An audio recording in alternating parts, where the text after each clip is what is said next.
Selamat pagi dan salam kepada teman-teman yang sudah bergabung. Sebelumnya kami akan menyampaikan terkait hal-hal yang akan disampaikan di sini.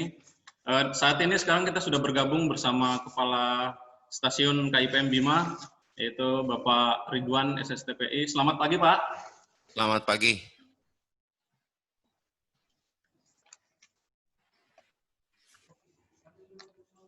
Di sini juga kita sudah tergabung bersama dua narasumber kita, yaitu yang pertama yaitu Bapak Ainova Ristabella SSTPI, kemudian yang kedua Bapak Dr. Iwayan Diantika,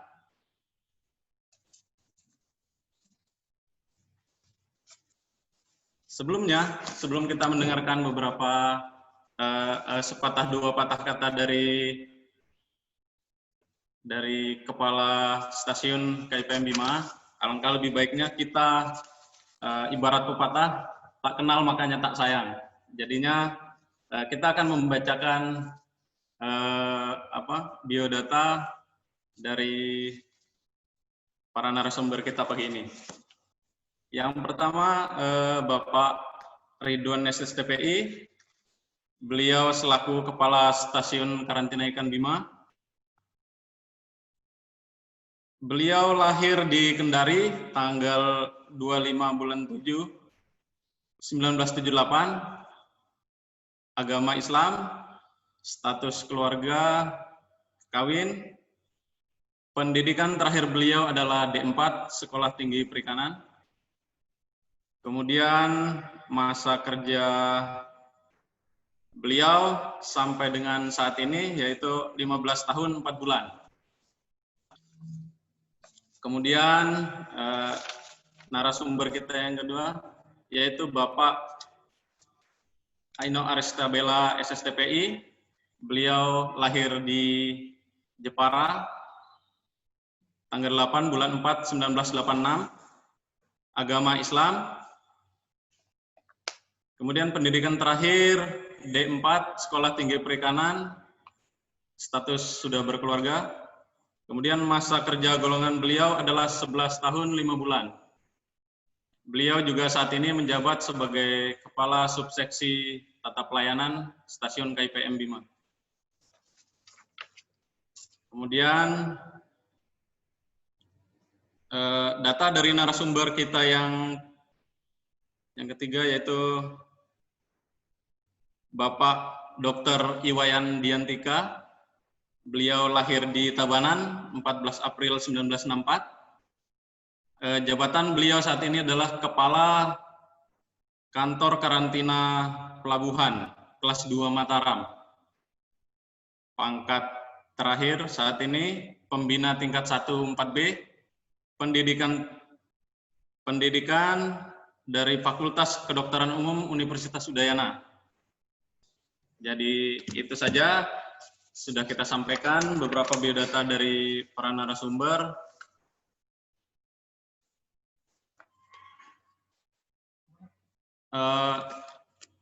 Selanjutnya mungkin kita akan mendengarkan sepatah dua kata dari Bapak Kepala Stasiun Karantina Ikan Bima. Untuk waktu dan tempatnya kami persilakan, Pak. Terima kasih. Bismillahirrahmanirrahim. Assalamualaikum warahmatullahi wabarakatuh. Salam sejahtera bagi kita semua. Yang saya hormati Bapak, sahabat dan rekan kami dari Kantor Kesehatan Pelabuhan, Bapak Iwayan. Selamat pagi, Pak. Yang saya hormati juga para narasumber yang ada dan juga yang lebih utama adalah penghargaan saya kepada seluruh anggota meeting ini, baik dari kalangan ada yang dari pengusaha ikan, juga kemudian ada dari akademisi dari Universitas Unram ya. Kemudian ada juga yang dari birokrasi, yang dari Dinas Kelautan Perikanan di Dompu, Bima, dan Kota Bima. Puji syukur kita panjatkan kepada Allah Subhanahu wa Ta'ala atas berkat rahmat dan hidayahnya lah, karena kita bisa berkumpul dan melakukan webinar di pagi hari ini, yang terutama kita diberi nikmat kesehatan sehingga kita bisa hadir pada hari ini. Selanjutnya saya mengucapkan terima kasih yang sebesar-besarnya kepada seluruh anggota meeting ini yang hadir, terutama bagi para narasumber, terutama dari saudara kami yang di Mataram, dari kantor kesehatan pelabuhan. Maaf sudah mengganggu waktunya. Kami meminta untuk memberi kami juga arahan terhadap bagaimana seharusnya kami di masa pandemi ini, karena kami juga butuh petunjuk, terutama kami di Bima ini yang posisinya sekarang yang sudah masuk zona hijau. Bima Dompu itu sudah masuk zona hijau. Harapan kami bahwa ke depannya mudah-mudahan tidak ada lagi yang terinfeksi COVID-19 ini, karena betul-betul itu sangat meresahkan, sangat mengganggu kehidupan normal kita. Pada pagi hari ini mungkin akan dilaksanakan webinar khusus tentang pelayanan publik Stasiun Karantina Ikan Pengendalian Mutu dan Keamanan Hasil Perikanan Bima di dalam tatanan normal baru yang sudah ditetapkan oleh Menteri Kesehatan. Selanjutnya mungkin akan ada diberi arahan juga dari teman-teman kantor kesehatan pelabuhan.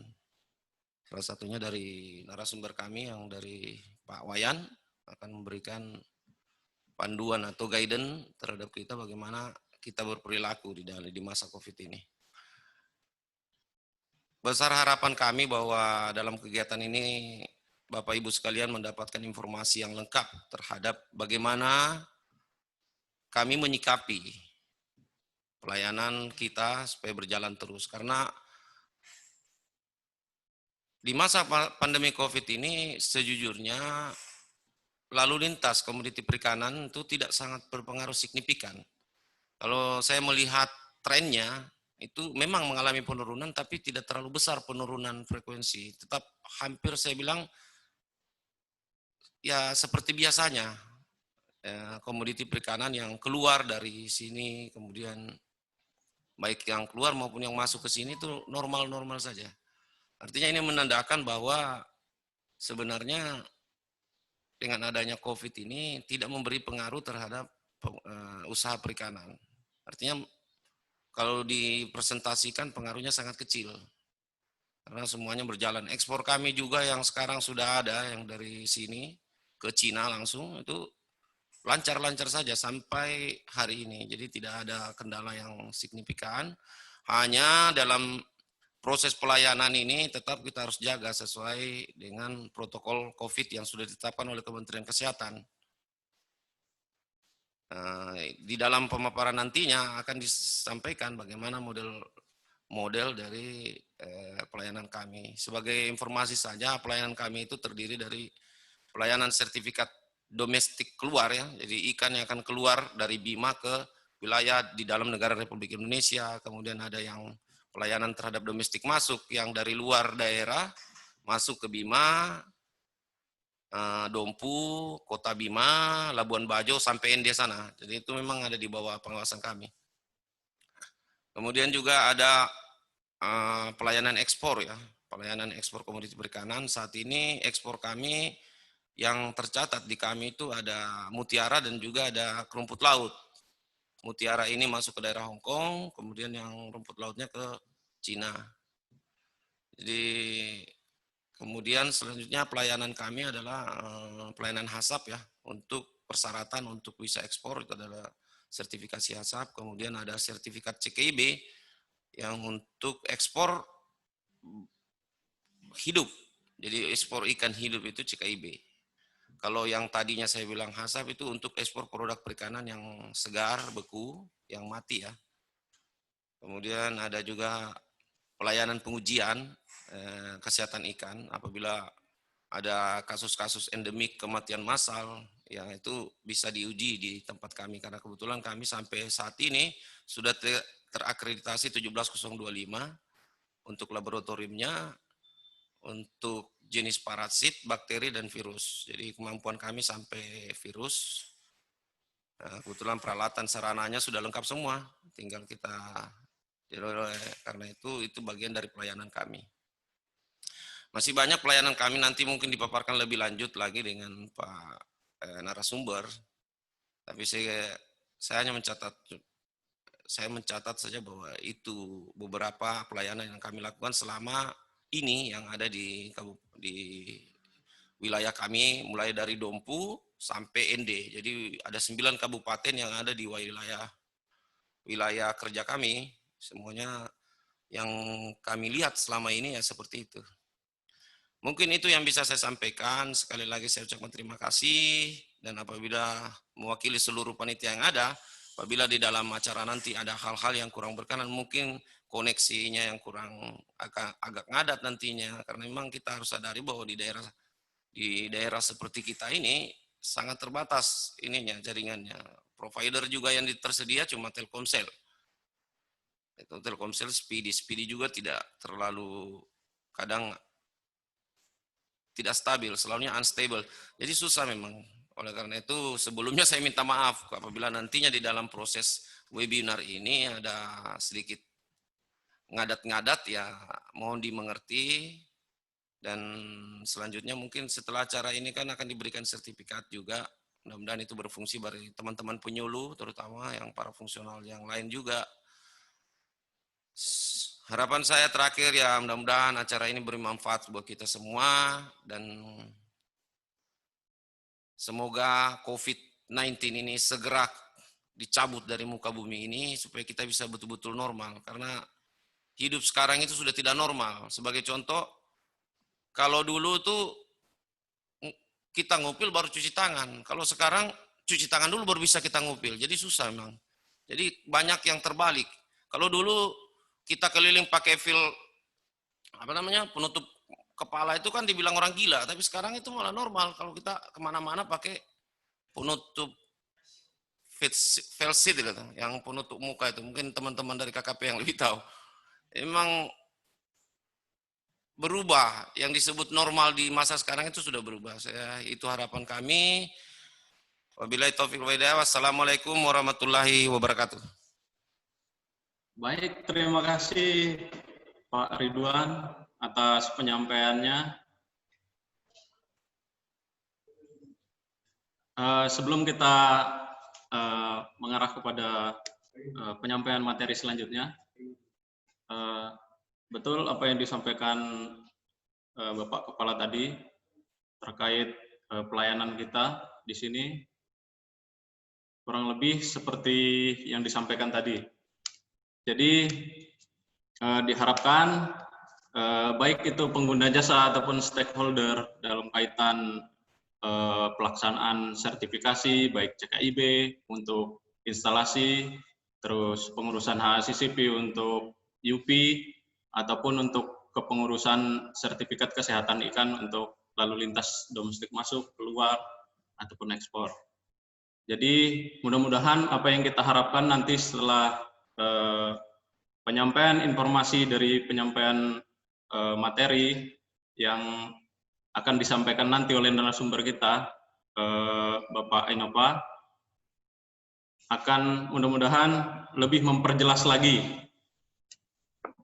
Baik, selanjutnya kita akan mendengar penyampaian materi oleh narasumber kita kepada Bapak Ainova Ristabila SSTPI. Kami persilakan.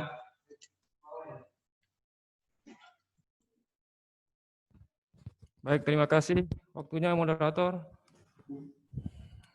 Assalamualaikum warahmatullahi wabarakatuh. Selamat pagi, salam sejahtera buat kita semua. Yang terhormat Kepala Stasiun KPM Bima, Pak Ridwan. Yang terhormat Pak Dr. Iwayan Diantika dari Kepala Kantor Kesehatan Pelabuhan Kelas 2 Mataram. Jauh-jauh Pak ya, dari Mataram. Yang terhormat Bapak Ibu yang tergabung dalam acara webinar ini. Pertama-tama mari kita panjatkan puja dan puji syukur kita kepada Allah Subhanahu wa taala karena berkat rahmat dan hidayahnya kita bisa berkumpul di sini walaupun dalam bentuk virtual ya Pak ya. Salawat serta salam senantiasa tercurah kepada junjungan kita Nabi besar Muhammad Sallallahu alaihi wasallam, para keluarganya, sahabatnya, tabi'in, hingga umatnya akhir zaman. Baik, untuk menyingkat waktu mungkin tadi sudah dikenalkan, jadi saya nggak perlu memperkenalkan diri ya. Jadi langsung aja untuk menghemat waktu, karena sebenarnya ini waktunya tadi harusnya sudah mulai jam 9, ya, jam 10 ya. Cuma karena tadi emang agak sedikit gangguan teknis ya. Memang di sini agak sedikit internetnya agak error gitu. Bentar saya masuk ke materi dulu.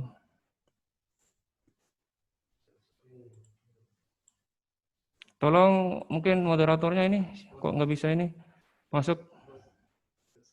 Oh ya. Iya, sebentar.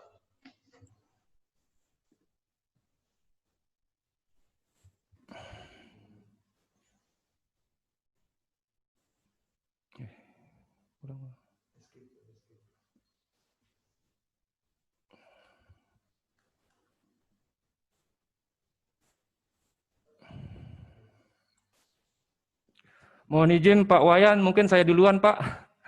Masalahnya ini kalau untuk COVID itu lebih penting biar kita lebih refresh sebelum kita akhiri acara. Silakan Pak, silakan. Ya, makasih Pak. Baik, untuk kesempatan ini mungkin akan saya sampaikan terkait pelayanan sertifikasi dalam tatanan normal baru. Jadi kenapa kita kasih judul pelayanan sertifikasi dalam tatanan normal baru? Mengingat bahwa mungkin selama ini pelayanan kita sebelum-sebelumnya sudah kita atur dalam bentuk SOP ya. Cuma karena di sini ada pandemik ya, jadi mau nggak mau kita untuk bisa menjalankan kegiatan kita sehari-hari, ada sedikit beberapa yang harus kita revisi terkait pelaksanaannya. Tapi sebelum memulai yang lebih inti lagi, mungkin perkenalan dulu ya. Mengingat di sini mungkin ada teman-teman yang jadi peserta belum pernah berhubungan dengan karantina, jadi mungkin akan memulai usaha barunya atau ingin berurusan untuk membuat sertifikat. Jadi di sini kami sampaikan bahwa untuk alamat kantor kita ada 2 sebenarnya. Cuman karena waktu itu lebih strategis di sini, mengingat di sana itu kan akan ada pelebaran jalan waktu itu. Jadi mau nggak mau kita bikin gedung di sini lagi untuk mengantisipasi jangan-jangan nanti kita diusir di sana. Sekalian juga kita di sini untuk menambah laboratorium. Jadi kalau kita masih fungsikan alamat kantor di sana, otomatis nanti nggak bisa berjalan dengan sempurna kegiatan lab kita.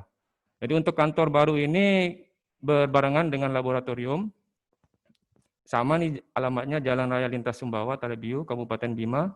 Mungkin teman-teman di sini pernah ke sini, atau yang belum mungkin sempat-sempatkan main ke sini. Kemudian untuk warehouse sendiri, kita di kantor yang lama. Jadi kebetulan kantor yang lama itu kita jadikan warehouse, tempat pemeriksaan fisik ulang. Jadi di sini maksudnya sebelum barang itu dikirim melalui bandara, jadi kita di sini ada kegiatan pemeriksaan fisik, Pak. Di sini kita pengen melihat apakah benar apa yang dilaporkan, barang tersebut itu sudah sesuai dengan permohonan yang dikirim sebelumnya. Nah, itu di situ tugas kita di sini untuk mengecek kembali sebelum diberangkatkan. Nah, untuk wilayah kerja sendiri kita memiliki wilayah kerja ada 4 ya. Untuk wilayah kerja Sape ada di Sape, ini alamatnya Jalan Raya Lintas TPI, Kecamatan Sape. Kemudian untuk Wilker Bajo ini Labuan Bajo ini Wilker Bandara di Manggarai Barat, ini beda pulau.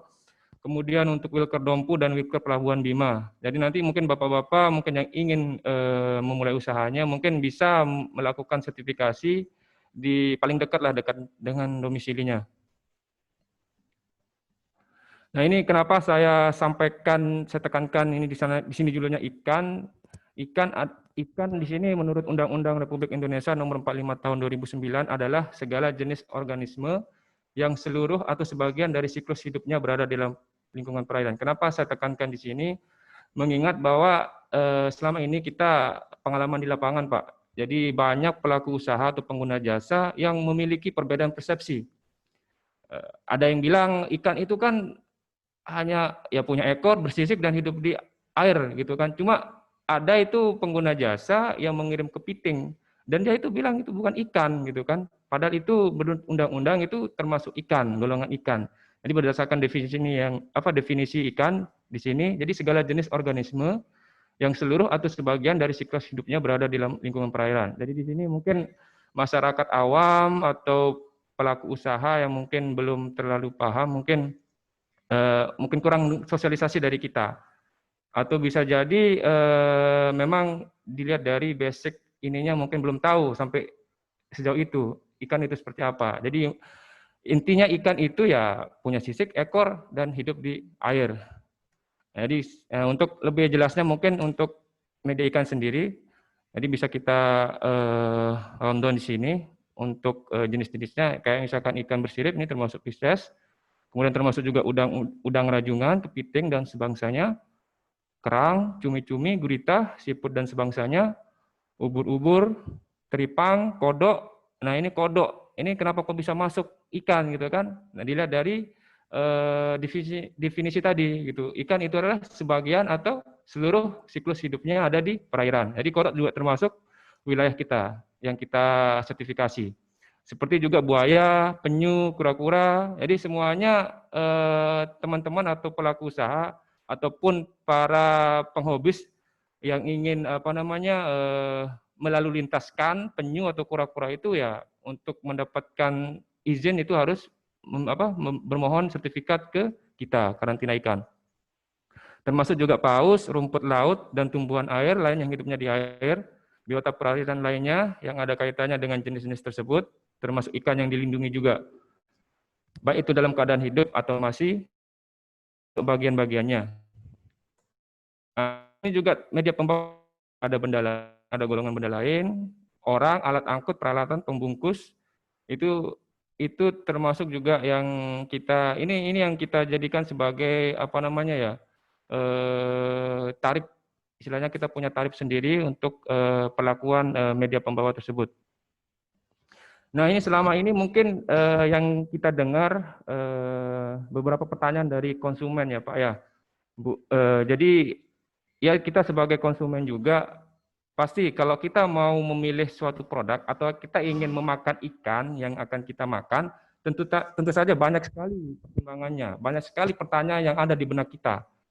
Apakah itu aman dikonsumsi? Apakah bebas dari penyakit? Nah, apakah ikan tersebut didapat dengan merusak lingkungan? Kemudian, apakah ada bahan pengawet atau bahan tambahan yang ada pada ikan tersebut? Apakah mengandung logam berat, antibiotik atau pestisida? Kemudian kualitas ada sesuai dengan standar, kemudian ditangkap atau dibudidayakan, diolah di pabrik yang menggunakan pekerja di bawah umur. Nah, sampai ini kita harus melihat gitu kan. Jadi ya lanjut aja, dibudidayakan dengan cara yang baik, ditangkap menggunakan alat tangkap yang sesuai aturan, berasal dari laut yang tambaknya tercemar. Jadi untuk mendapatkan sertifikasi ini kita dalam hal ini mungkin KKP harus melihat semua unsur-unsur yang menjadi bahan pertanyaan konsumen ini, Kementerian Kelautan. Jadi ada bagian-bagian yang harus dilihat gitu. Nah, jadi contohnya seperti ini. Nah ini ada tugas dari DJPB, dari BKPM sendiri, kami DJPT juga. Jadi ada celah-celah di mana nanti akan menimbulkan penurunan kualitas ikan yang kita makan. Jadi di DJPB sendiri dia sudah melakukan sertifikasi dari mulai ikan itu dipanen gitu kan, cara budidayanya juga seperti itu sudah punya sertifikasi. Jadi untuk menutup kemungkinan terjadinya penurunan kualitas atau yang dapat membahayakan ikan tersebut untuk dimakan. Jadi seperti itu. Jadi semua eselon di KKP juga telah menerapkan yang namanya penjaminan mutu. Jadi mereka juga menerapkan sertifikasi gitu, sertifikat. Salah satu contohnya kita di sini BKIPM juga mengeluarkan sertifikat. Ini di tengah ini kita ada namanya HACCP, kemudian kita ada namanya CKIB, kemudian ada namanya sertifikat kesehatan ikan baik lokal maupun masuk, ekspor, impor dan lain sebagainya. Itu merupakan tujuan kami untuk melakukan penjaminan. Penjaminan jangan sampai ikan yang bapak-bapak atau ibu-ibu konsumsi itu telah tercemar atau mengandung zat-zat yang berbahaya. Jadi ini harus semua lini itu harus dipersiapkan, jangan sampai ada celah yang bisa memungkinkan terjadinya kondisi penurunan kualitas ikan itu sendiri. Sedangkan namanya kualitas ikan itu kan tidak bisa kita tingkatkan, Pak, tapi kita jaga. Jadi yang menjadi fokus di sini, jadi peran penting di sini sebenarnya dari hulu gitu. Dari mulai ikan itu mulai ditangkap, dipanen itu seperti apa. Kalau pas waktu dipanen atau pas waktu ditangkap penanganannya penanganan ikan di kapal juga sudah bagus, otomatis kedepannya selanjutnya itu bakalan bagus kualitas mutunya. Nah, kalau misalkan dari awal sudah rusak, sudah salah kita penanganannya, otomatis ya salah selanjutnya salah gitu. Jadi nggak bisa kita jaga lagi. Otomatis nanti nilainya atau nilai penjualannya pasti berkurang. Jadi ini yang harus perlu diperhatikan di sini. Yang pertama itu untuk DJPB sendiri ya harus untuk memenuhi penjaminan mutu ya harus tersertifikat JBIB. Cara CPIB, CBIB, kemudian untuk yang DJPT sendiri ada SKPI atau CPIB kapal. Begitupun juga dengan kita di BKIPM juga kita sudah mengeluarkan yang namanya sertifikat tadi itu yang sudah saya sebutkan tadi. Nah, untuk mendapatkan sertifikat tersebut, kita juga melakukan inspeksi atau verifikasi di lapangan. Jadi kita nggak serta-merta ujuk-ujuk langsung kita kasih sertifikat tersebut, tapi perlu proses. Ada beberapa proses yang harus dipenuhi oleh orang-orang atau teman-teman pembudidaya atau pengguna jasa yang ingin tersertifikasi. Proses-proses tersebut itu harus kita verifikasi, kita cek apakah benar dilakukan sesuai dengan standar atau SOP yang dipersyaratkan. Kalau memang sudah sesuai, otomatis itu akan keluar sertifikatnya. Jadi ini istilahnya saling sangkut paut ya, dari mulai DJPB. Jadi nggak bisa BKIPM sendiri aja yang bekerja. Jadi DJPB juga, DJPT juga, dan semua eselon lain yang ada di dalam KKP juga harus saling berkontribusi untuk proses pengendalian sistem jaminan mutu dan keamanan hasil perikanan. Untuk jenis pelayanan sendiri di BKPM sendiri berdasarkan Peraturan Menteri Nomor 32 2014 tentang pelayanan publik. Jadi ada beberapa yang menjadi jenis pelayanan kita di sini. Yang pertama ini penjaminan kesehatan perikanan untuk ekspor dan domestik keluar. Kemudian penjaminan kesehatan ikan dan hasil perikanan impor, domestik masuk. Kemudian penjaminan kelayakan uji, penjaminan penerapan HACCP, pengurusan izin ekspor, penyelenggaraan uji profisiensi, penyediaan jasa pengujian hama penyakit ikan, dan juga penyediaan koleksi standar bahan acuan. Nah ini yang saya list merah ini bukan termasuk di kita pelayanan yang kita berikan. Jadi semua UPT mungkin dalam lingkup BKIPM ini ada hal-hal yang menjadi prioritas pekerjaannya. Jadi ada UPT yang tidak bisa melakukan ini karena kondisi di UPT-nya itu tidak ada gitu. Misalkan kita di sini impor nggak ada. Jadi kita untuk penjaminan kesehatan ikan kita tidak lakukan. Begitupun juga untuk pengizinan izin ekspor untuk approval number. Itu tugasnya orang pusat. Sedangkan untuk penyelenggara uji profisiensi itu sudah ada tugasnya untuk balai uji standar. Sedangkan untuk penyedia koleksi standar juga itu bagian untuk Buski PM, jadi balai uji standar di Jakarta. Nah, yang saya warnain biru ini merupakan yang kita layani di SKPM Bima sendiri. Kemudian untuk HACCP sendiri, nah ini yang tadi sempat disinggung oleh Pak Ridwan, kepala kami, bahwa ini jadi teman-teman yang ingin melakukan ekspor, jadi otomatis harus melakukan sertifikasi HACCP. Jadi mau ekspor kemana aja itu, apalagi yang sudah ada negara mitra perjanjian dengan negara kita, jadi harus memiliki sertifikat HACCP. Mereka harus mempersyaratkan setiap pengguna jasa ataupun perusahaan yang ingin mengirim atau memasukkan barangnya ke suatu negara, negara itu mempersyaratkan. Kebanyakan negara ini mempersyaratkan HACCP. Contohnya di UIE, ini untuk Eropa, ini mereka wajib mempersyaratkan HACCP. Jadi misalkan teman-teman di sini yang ingin melakukan ekspor, kalau tidak melakukan permohonan untuk mendapatkan sertifikat, otomatis nggak bisa kita layani, nggak bisa masuk ke sana, ke negara sana, karena itu sudah menjadi persyaratan mereka. Begitupun untuk penjaminan kelayakan IKI. IKI ini juga penting untuk ikan hidup. Jadi ada beberapa negara juga mempersyaratkan IKI. Jadi sebenarnya negara bayar atau negara yang memasukkan barang dari negara kita itu nggak semuanya harus pakai HACCP atau IKI. Jadi ada negara-negara tertentu. Tapi kebanyakan mereka itu harus mempersyaratkan yang dua ini. Jadi untuk penjaminan kelayakan IKI dan juga HACCP ini bisa berkoordinasi dengan kami di sini di SKPM Bima, apa saja yang harus dipersiapkan. Kemudian lanjut. Ya, ini untuk prosedur pengeluaran komoditas ikan. Jadi simpel aja sebenarnya untuk prosedur mekanisme untuk mendapatkan sertifikat. Yang pertama pengguna jasa. Jadi pengguna jasa ini sebenarnya harus sudah terregister melalui PPK online. Suara tidak ada.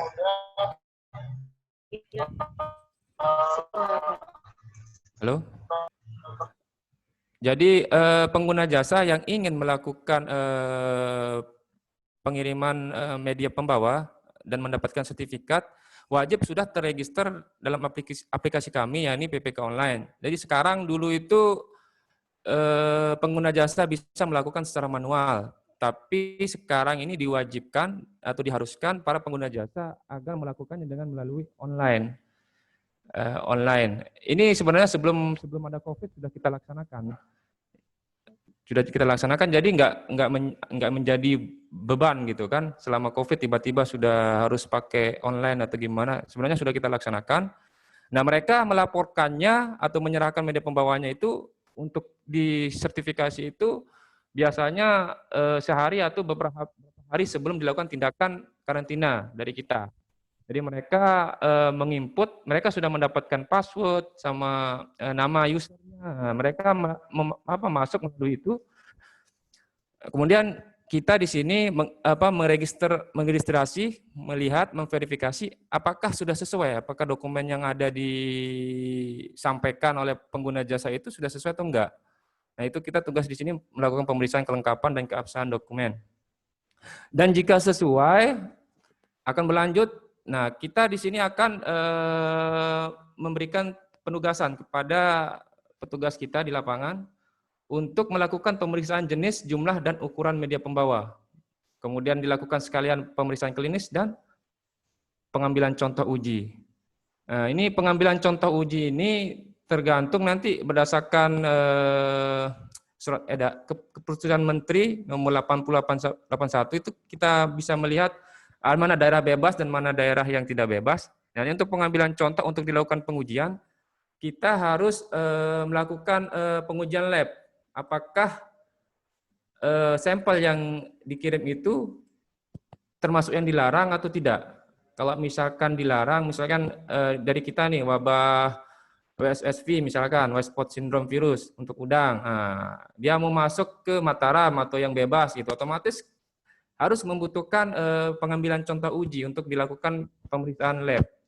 Apabila hasilnya kalau negatif nggak apa-apa, langsung diperbolehkan, langsung lanjut ke tahap selanjutnya.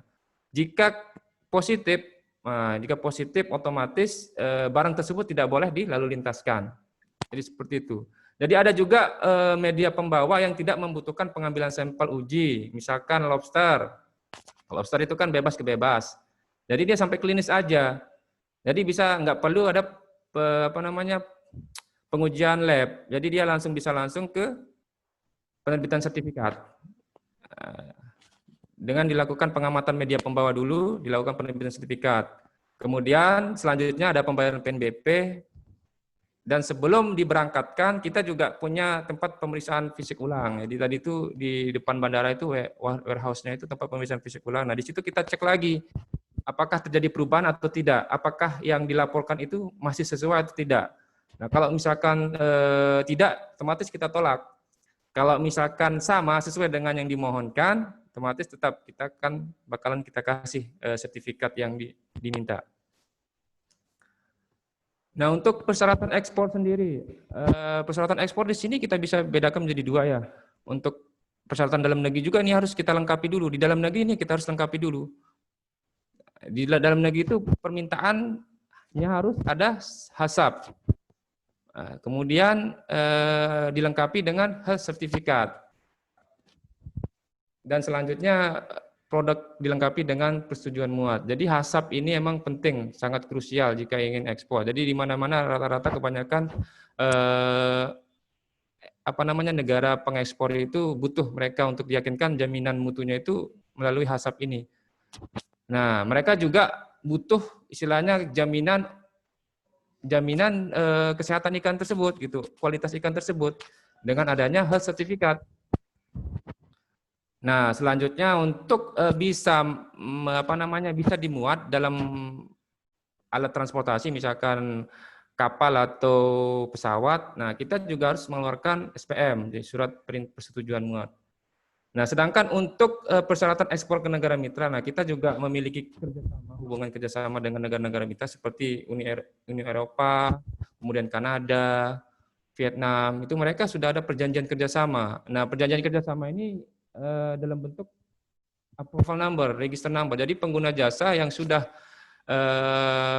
terregister istilahnya sudah ya dengan melalui proses sebelumnya kayak memiliki HACCP dan sebagainya. Nah, mereka akan didaftarkan oleh kita untuk dijadikan sebagai member istilahnya, member ya, register number. Jadi mereka di negara pengekspor tersebut sudah punya datanya, data pengusaha siapa aja yang mau kirim ke mereka gitu.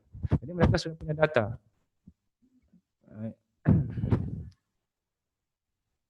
Nah, ini untuk prosedur sertifikasi HACCP. Nah, untuk mendapatkan sertifikasi HACCP persyaratannya memiliki SKP. Nah, ini SKP ini di dinas ini bisa dibikin melalui ini koordinasi dengan dinas, pembinaannya di dinas. Nah, ini harus dimiliki oleh pengusaha sebelum dia mengajukan HACCP. Nah, mulai untuk mendapatkan HACCP ini UIPI memohon kepada kami BKIPM. Kemudian dari ini kita teruskan ke pusat. Kemudian dari pusat dia menginstruksikan atau mengeluarkan surat tugas untuk menugaskan inspektur mutu untuk memverifikasi atau inspeksi ke lapangan apakah persyaratan ataupun dokumen-dokumen yang ada itu sudah sesuai atau tidak. Sekaligus dia itu ngecek lapangan. Jadi ada temuan atau tidak, mereka tugasnya itu inspektur mutu. Nah, setelah diinspeksi oleh inspektur mutu, keluarlah surat rekomendasi. Jika sesuai, akan direkomendasikan untuk mendapatkan HACCP. Nah, HACCP sendiri ini sebenarnya kalau sudah sesuai, setelah tahapan inspektur mengeluarkan surat rekomendasi tersebut, nanti langsung akan diterbitkan sertifikat. Walaupun sebenarnya sudah ada temuan misalkan temuan yang gampang diperbaiki lah. Nah, itu akan keluar HACCP. Namun itu temuan tersebut itu harus diperbaiki dulu dengan minimal atau batasnya 1 bulan. Kalau misalkan lebih dari 1 bulan akan disuspend, akan dibekukan sertifikat tersebut. Dan diberi kesempatan lagi kalau bisa diperbaiki akan dikasih kembali ya. Tapi kalau misalkan emang nggak bisa lagi, dikasih 1 bulan lagi, tidak bisa diperbaiki, HACCP tersebut akan dicabut. Jadi seperti itu.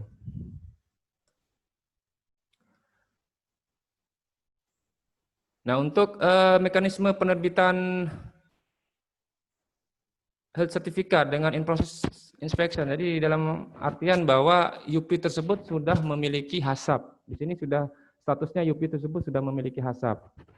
Jadi UP ini bebas melakukan ekspor. Jadi mereka produknya sudah siap ekspor.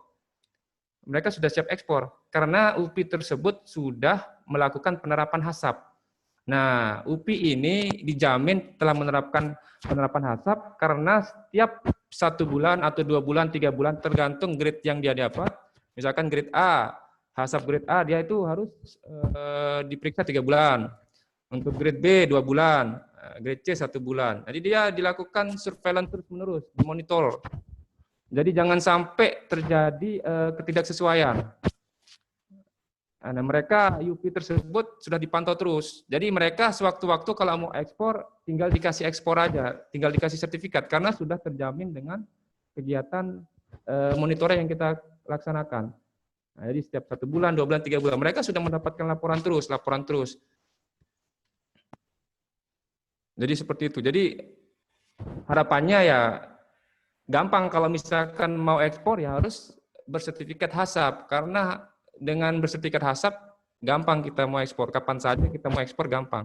Jadi nggak capek lagi harus berurusan sama waktu, kemudian harus menyiapkan ini segala macam. Dan emang HACCP itu emang harus dilaksanakan bagi pengusaha yang ingin ekspor.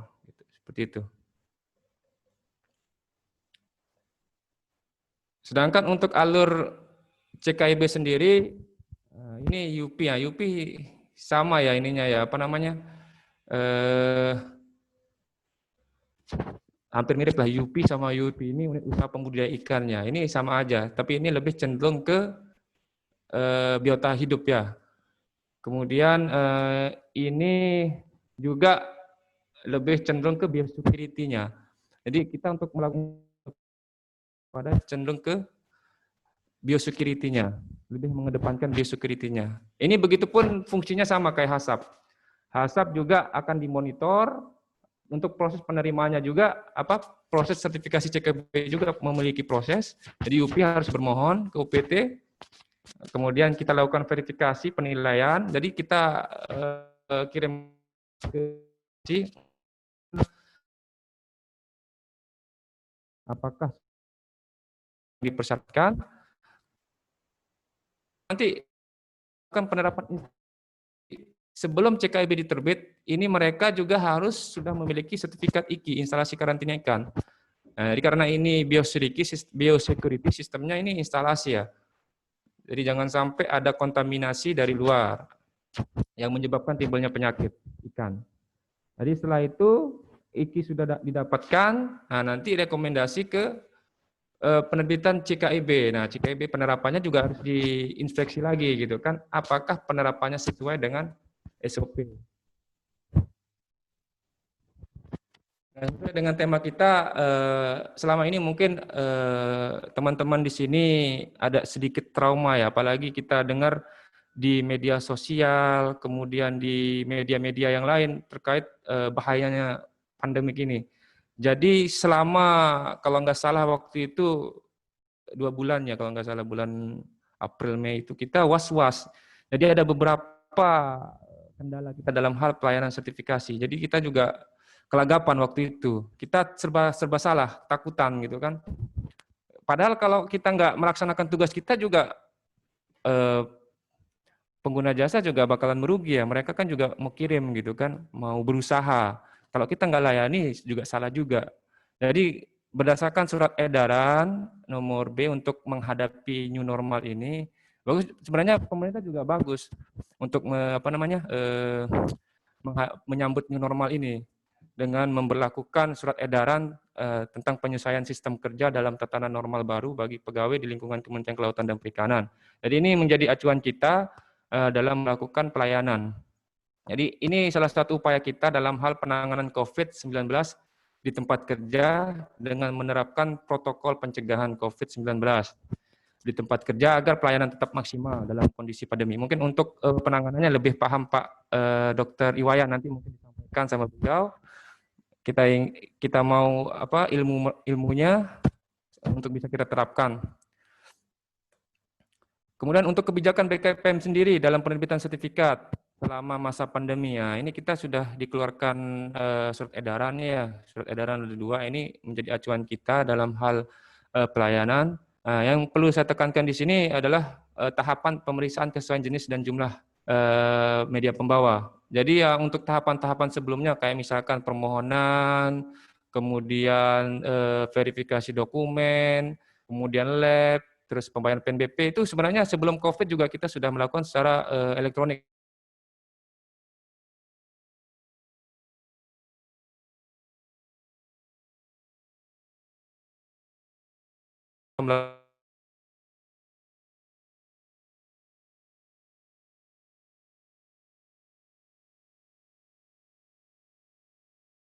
kontak, kita harus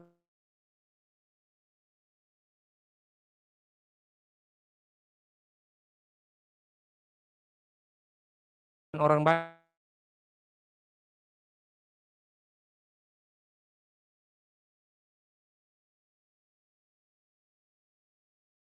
melakukan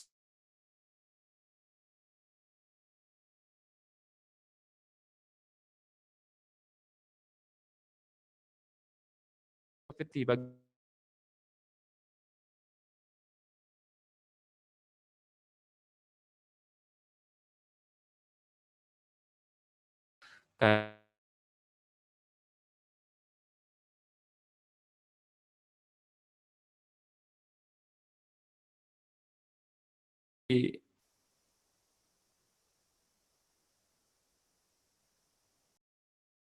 secara melakukan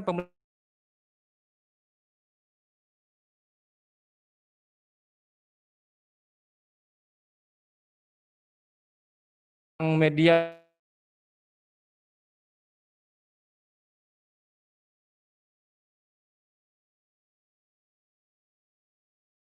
apa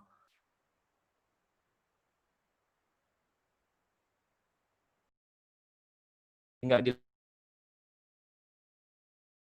memiliki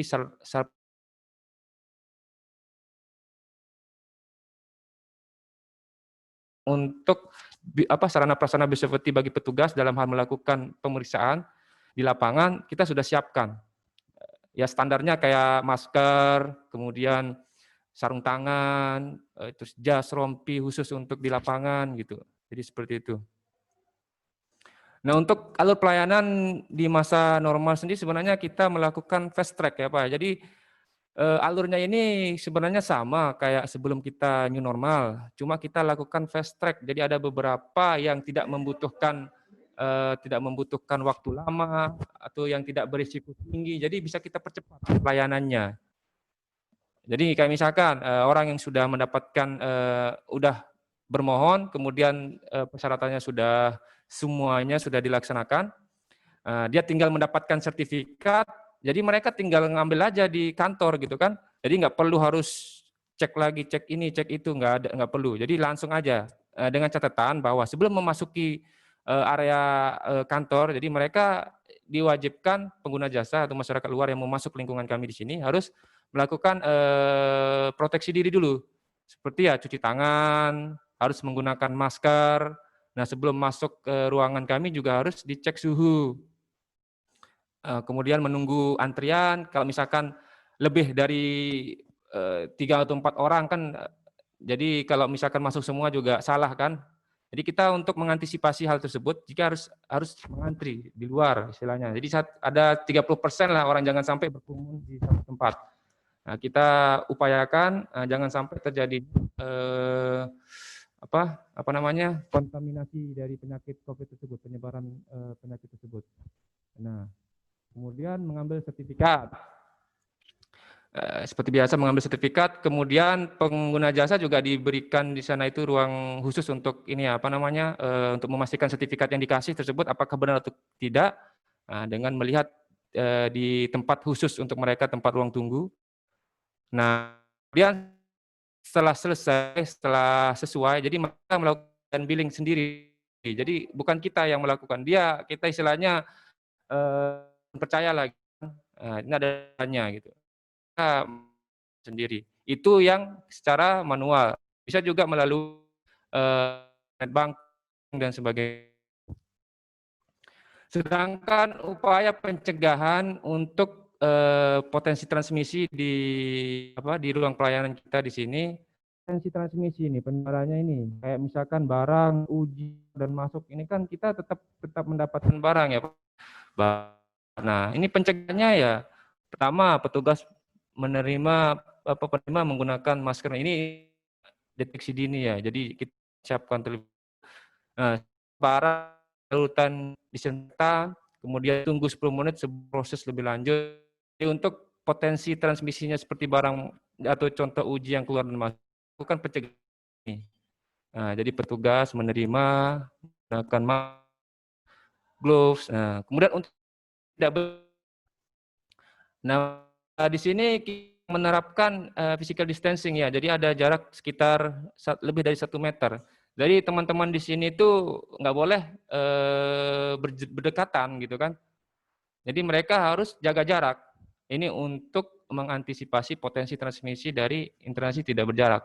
Kemudian fasilitas publik yang sering disentuh, misalkan kayak handle pintu, botol sanitizer juga, tombol antrian, remote AC, handle, saklar dan sebagainya itu kita melakukan disinfektan selama 2 kali sehari. Jadi ada petugas khusus kita yang menangani hal tersebut.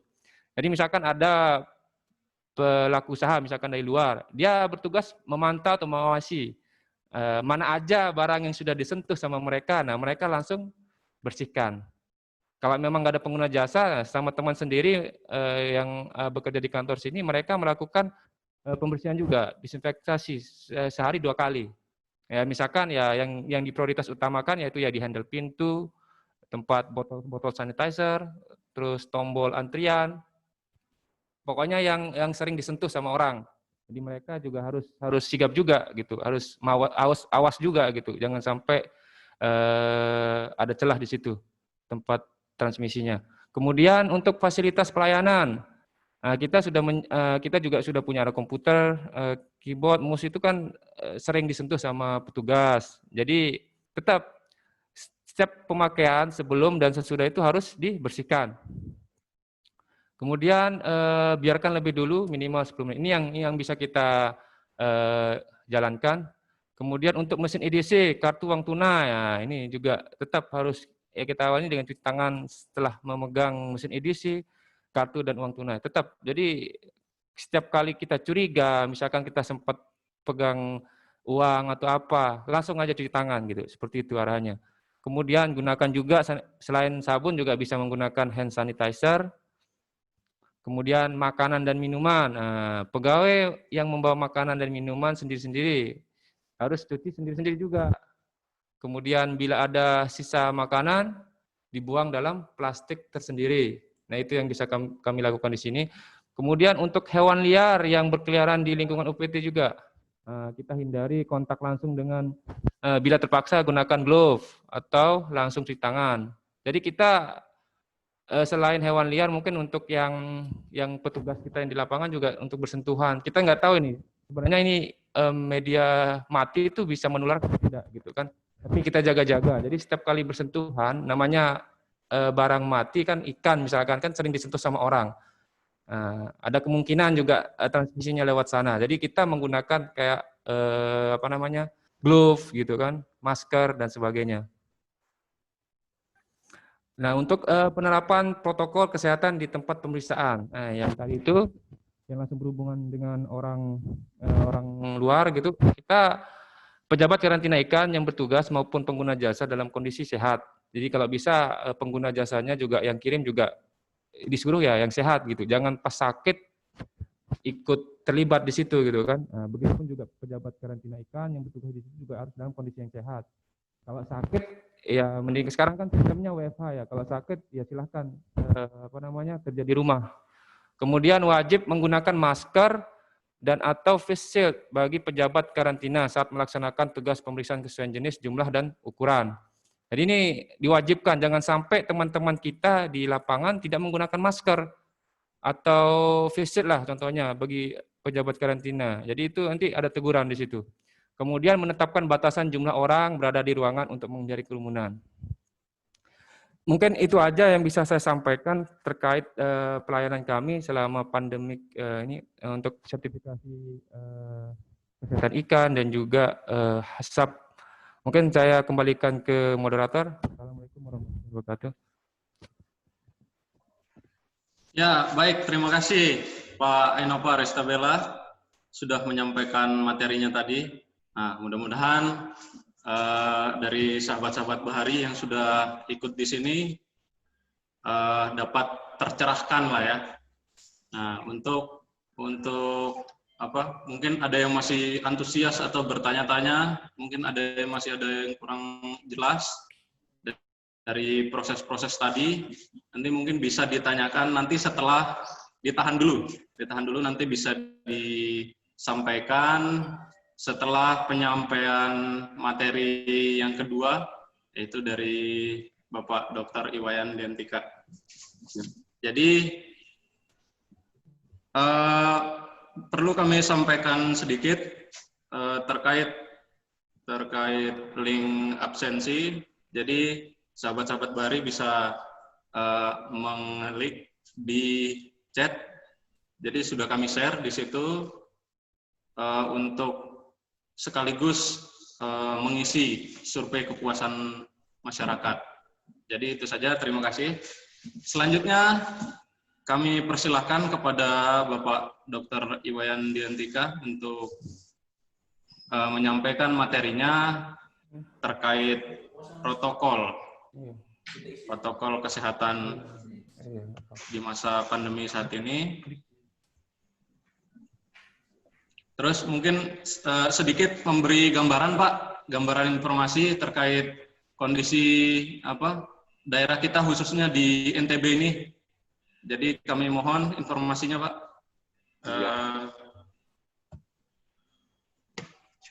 Ya, terima kasih Pak Moderator. Cek sound dulu nih, gimana nih? Suara saya bisa didengar enggak? Jelas, Pak. Siap, Pak. Jelas, Pak. Ya.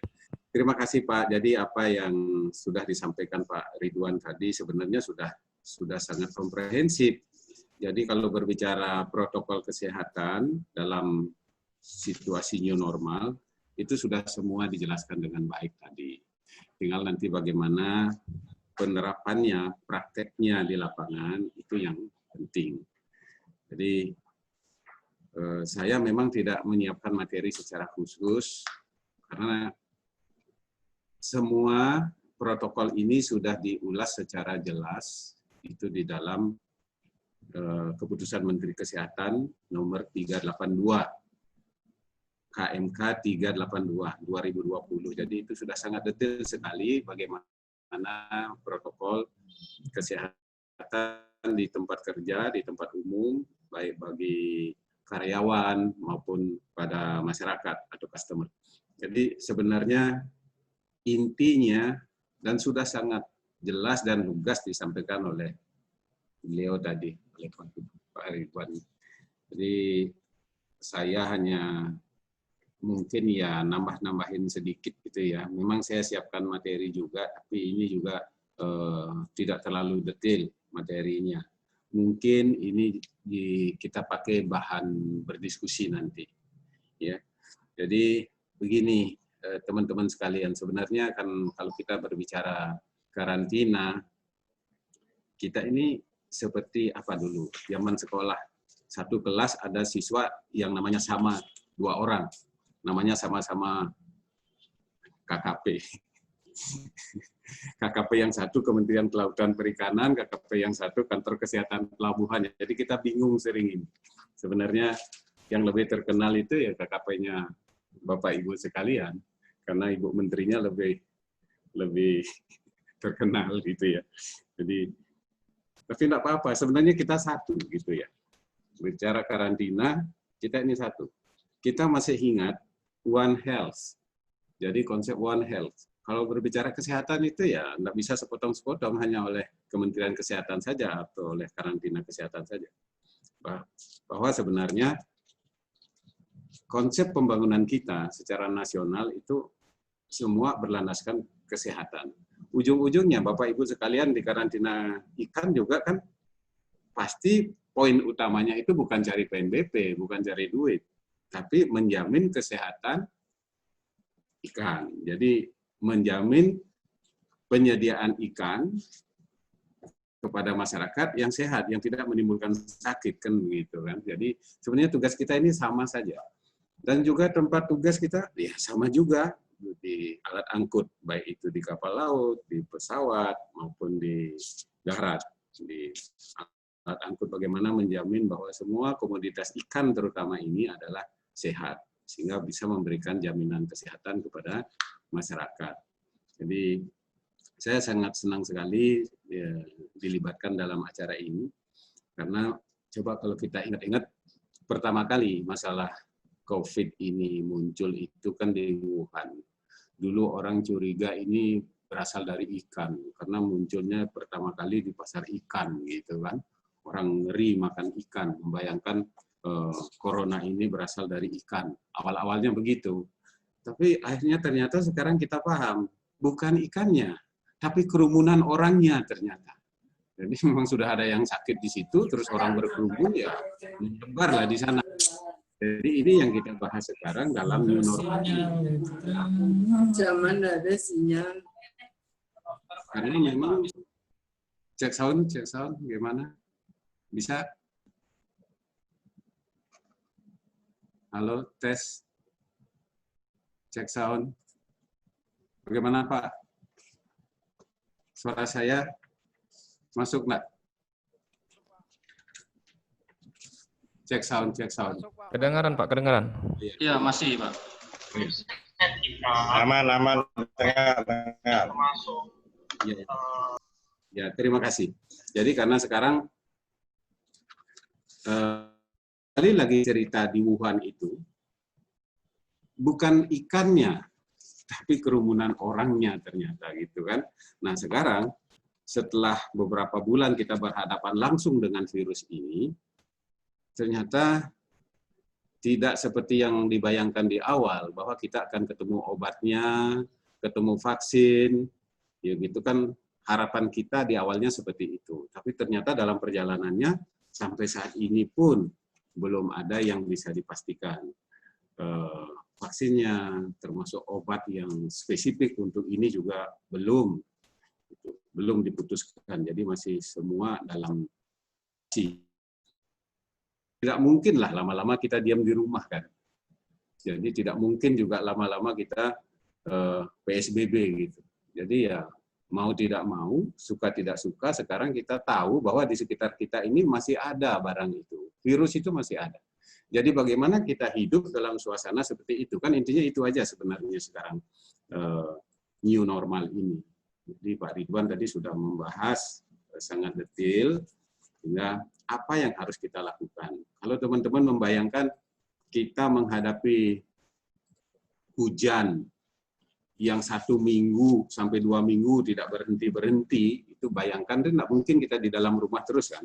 Pasti kita juga akan keluar rumah.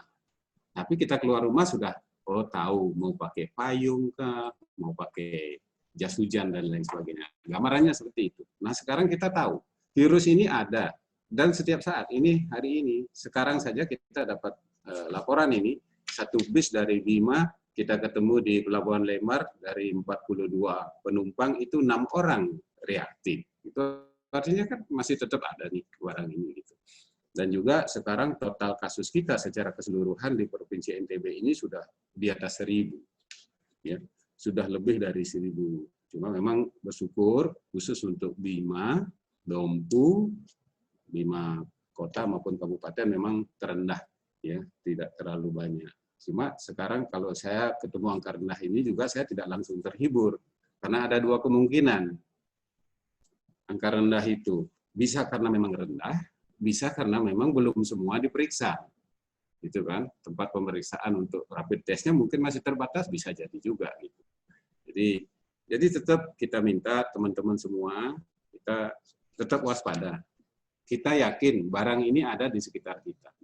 Jadi mohon nanti ini di-download keputusan Menteri Kesehatan 382, ya, itu sudah sangat detail sekali. Dan itu secara ringkasnya sudah masuk di dalam slide-nya Pak Ridwan tadi.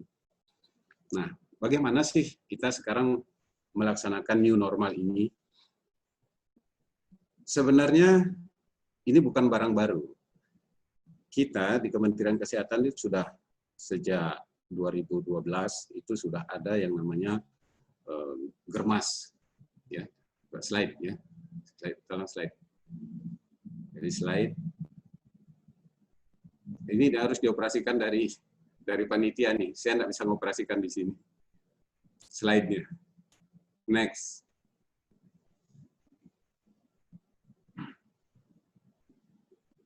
Oh, jadi nggak bisa ya? Oh ya. Oke, slide lagi terus. Jadi ini bukan candaan ya, coronavirus ini bukan candaan. Nah, Terus lewatin aja, lewatin. Terus slide. Nah, new normal. Nah ini maksud saya.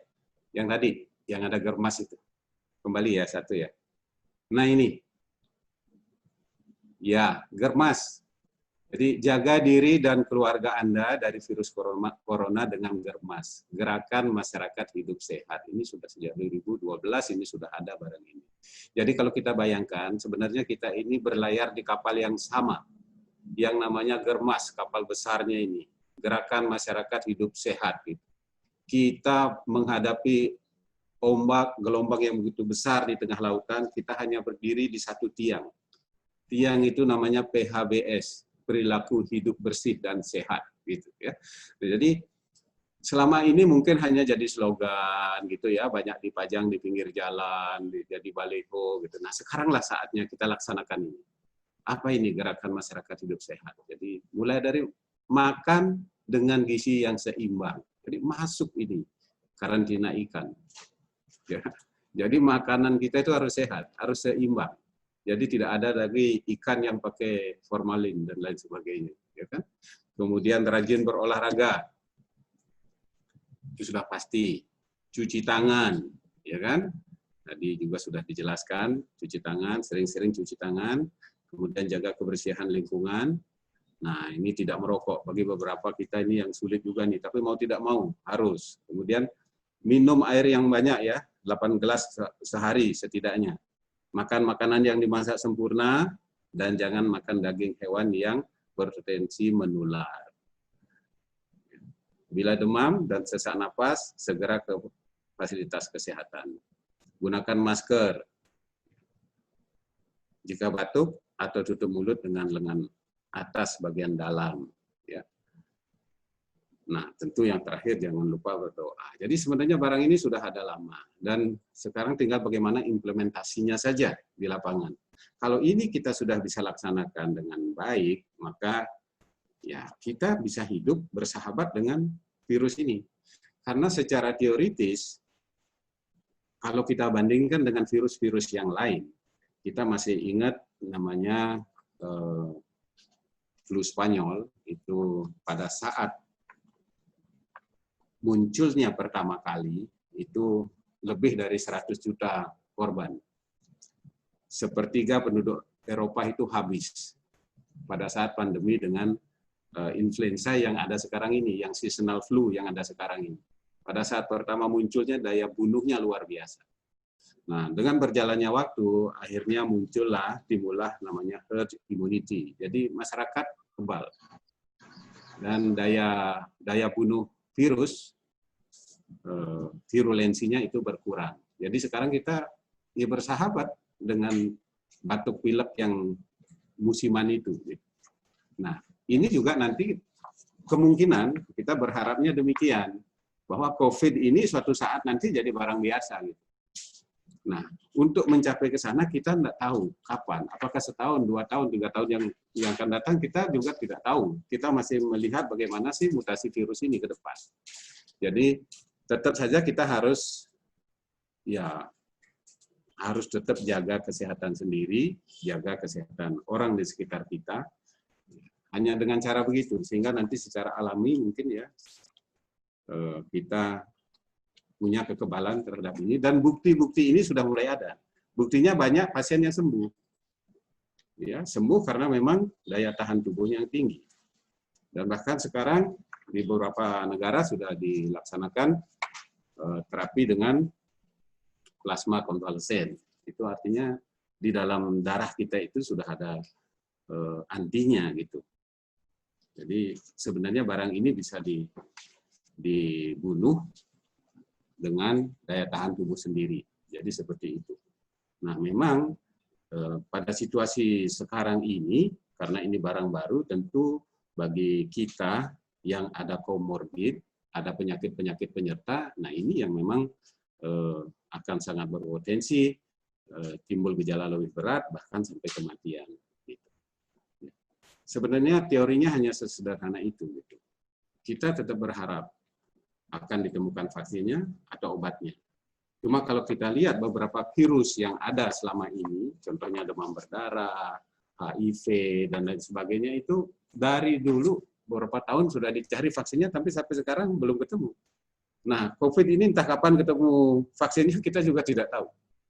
Jadi jalan terbaiknya hanya itu aja. Mari mulai kita dengan new normal ini. Kita hidup normal dalam dunia yang baru. Dunia yang baru kita masuk ini, ada virus di sekitar kita.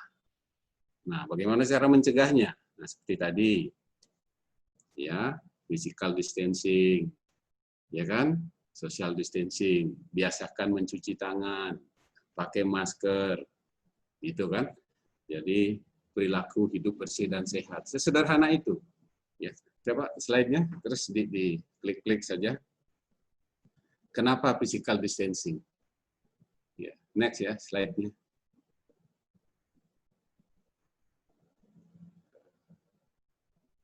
Slide, bisa lagi slide.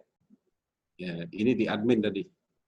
Nah, ini lewati saja. Ini sudah sering ya, cara pakai masker, cara cuci tangan yang benar juga sudah sering. Nah, ini yang saya maksud.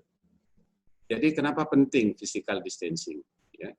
Jadi kembali lagi ingat munculnya pertama kali virus ini di pasar ikan di Wuhan. Jadi karena kerumunan manusia begitu banyak, maka itulah terjadi gambaran kurva itu. Kurva yang warna coklat itu. Tinggi kurvanya seperti itu. Tiba-tiba muncul kasus sangat banyak. Dan kejadian ini juga sangat mungkin terjadi di kita kalau kita tidak melakukan upaya pencegahan. Nah, kalau ini terjadi sampai kurvanya lancip seperti itu, jumlah kasusnya tinggi dalam waktu singkat, maka yang terjadi apa? Rumah sakit tidak akan mampu. Sama saja seperti kasus gempa kemarin kan langsung membludak, rumah sakit tidak mampu menangani, semakin menyebar, chaos lah kita. Gitu. Jadi dengan upaya yang telah kita lakukan saat ini, kita berharap kurva itu menjadi landai dia. Dengan landainya puncak kurva itu, maka ada kemungkinan kita bisa menata semua kasus, disembuhkan, ditangani, disembuhkan, sehingga tidak menjadi penular lagi. Ini sebenarnya upaya yang bisa kita lakukan, karena kalau mau memutus rantai itu seketika, diputus, dihabiskan virusnya itu ya mimpi di siang bolong kalau saya katakan, tidak mungkin. Itu hanya bisa kita lakukan pengendalian seperti ini. Jadi rumah sakit tetap bisa melaksanakan pelayanan, upaya-upaya pencegahan kita tetap bisa dilaksanakan dengan baik. Ya. Nah, dalam situasi dunia yang baru ini penuh dengan virus seperti sekarang, maka slide, coba lihat, maka physical distancing ini jadi sangat penting. Coba next slide-nya. Ya, slide berikutnya. Jadi nah ini berdasarkan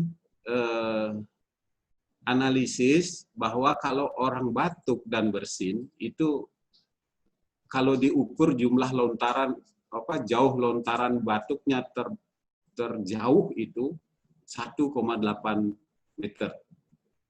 Jadi itu paling jauh sudah. Orang yang batuk sangat kuat itu bisa melontarkan dahaknya sampai 1,8 meter. Jadi ini juga dipakai dasar.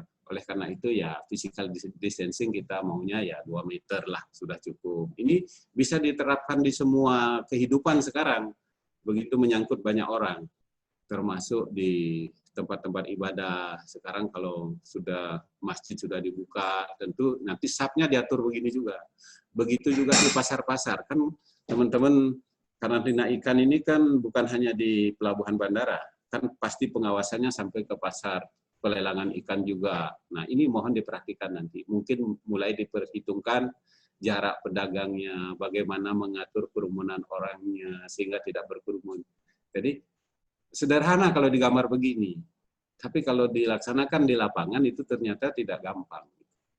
Karena sekarang sudah mulai muncul klaster-klaster baru, yaitu klaster pasar. Di mana-mana muncul klaster pasar. Memang kita di pelabuhan, di bandara bisa ketat, tapi di pasar, nah ini yang masih masalah. Di tempat beli ikan, beli sayur, nah berkerumun sudah di situ. Ada yang tidak tertib pakai masker dan lain sebagainya. Sekarang masalah kita di sana. Ya. Jadi dalam new normal ini, normal baru ini yang harus kita perhatikan. Bahkan ini ya, dengan jadi selama ini bahwa ya bukan untuk kita lalu di luar rumah kita itu virusnya sudah banyak sekali, gitu, berterbangan di mana-mana. Jadi ini yang perlu disikapi dengan protokol-protokol seperti sudah disampaikan tadi, bagaimana pelayanan di kantor karantina, mulai dari customer datang sampai bayar PNBP, sangat bagus sekali tadi. Saya ikuti dengan baik, dengan teliti, ternyata teman-teman di karantina ikan ini sudah menyiapkan protokol itu dengan sangat baik. Jadi tidak ada hal penting lagi yang saya kasih penekanan. Cuma seperti tadi, kita ini baik itu karantina ikan, karantina tumbuhan, karantina kesehatan, kita semua ini menjadi satu dalam konsep One Health itu tadi. Jadi kesehatan itu satu, berbicara kesehatan itu satu. Sama saja, hanya objek pemeriksaan pengawasan kita saja yang beda. Kalau kami di kantor kesehatan pelabuhan ke orangnya dan ke bahan yang jadi, misalnya ikan yang sudah jadi abon, ya mungkin kami bisa cek. Tapi kalau masih ikan segarnya ya teman-teman punya gitu, memberikan jaminan mutu itu.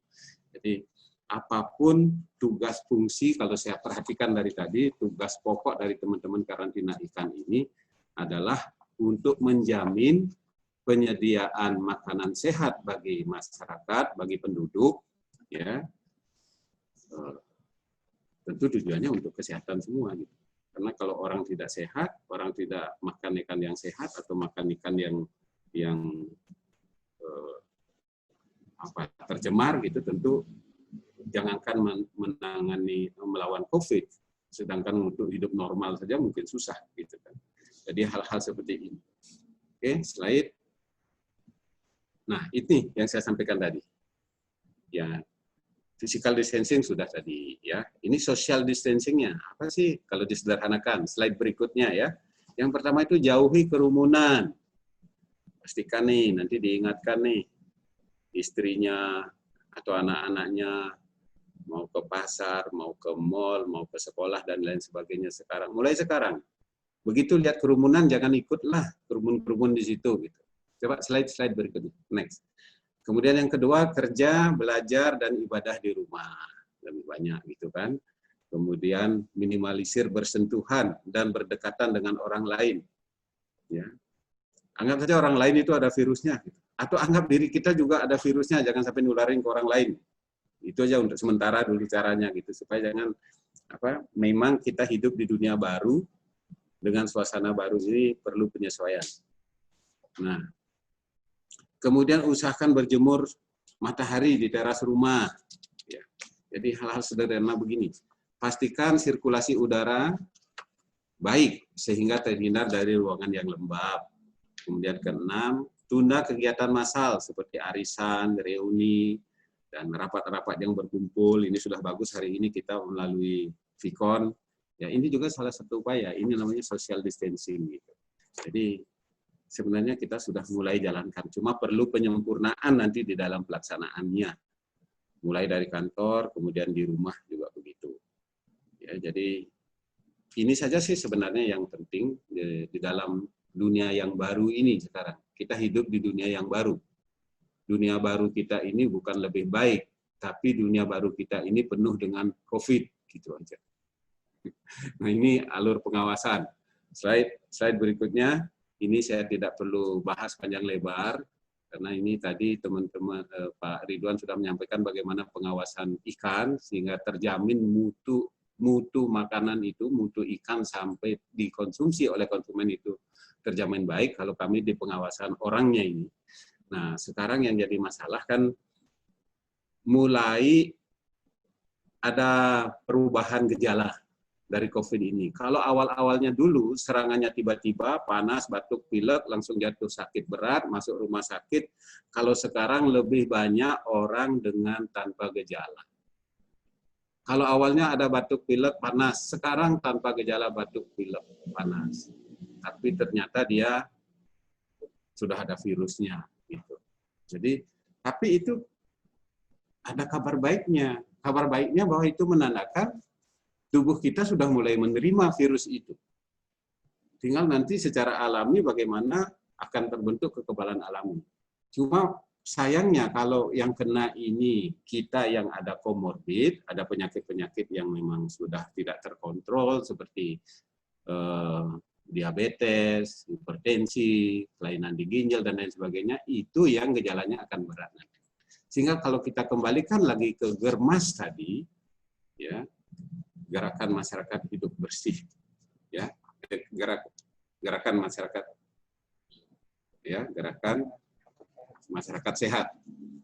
Nah, melalui perilaku hidup bersih dan sehat itu kan mulai makan kita harus yang sehat, makan yang seimbang, kemudian rajin berolahraga, kemudian rajin cek kesehatan minimal untuk kita yang sudah 50 tahun ke atas 2 kali setahun, sehingga kalau ada kelainan-kelainan yang sudah mulai muncul sebagai penyakit-penyakit yang non infeksius kita sudah mulai tahu.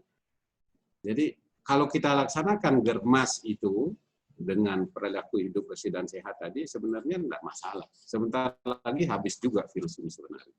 Ya. Oke. Slide berikutnya abaikan saja, ini sudah tidak berlaku, ya.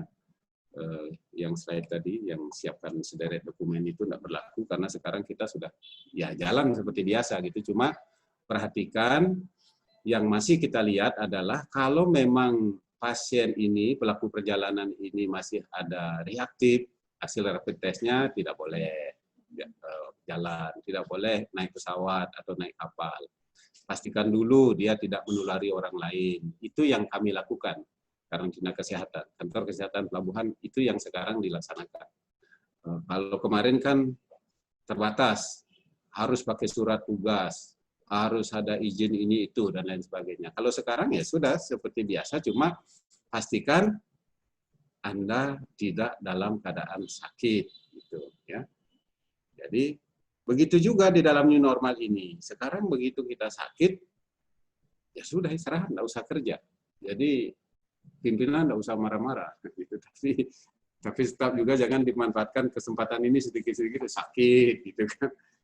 Jadi ya inilah dunia baru kita sekarang, gitu. Ya. Jadi demikian teman-teman sekalian, Bapak Ibu, saya tidak memberikan materi yang khusus ya karena memang ini sudah lengkap tadi dibahas dan saya yakin Bapak Ibu sekalian anggota KKP ya, KKP Kementerian Kelautan Perikanan ya, KKPA, kalau kami ini KKPB, jadi sudah melaksanakan ini dengan baik. Jadi mudah-mudahan kita bisa tetap bersinergi ke depan. Gitu ya. Ingat prinsip kita ini selalu saya sampaikan di mana-mana, One Health. Ya. One Health. Kita berada di satu konsep yang sama.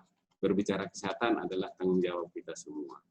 Jadi kalau Bapak Ibu tidak menyiapkan ikan yang baik, kami juga habis semua ini, bukan karena COVID, tapi karena makan ikan kita masuk rumah sakit nanti.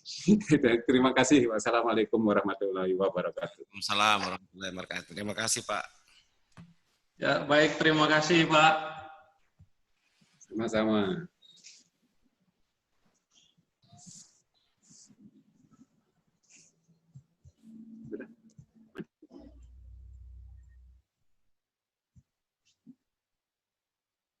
Terima kasih atas apa yang disampaikan tadi, Pak. Ternyata ada beberapa hal yang bisa kita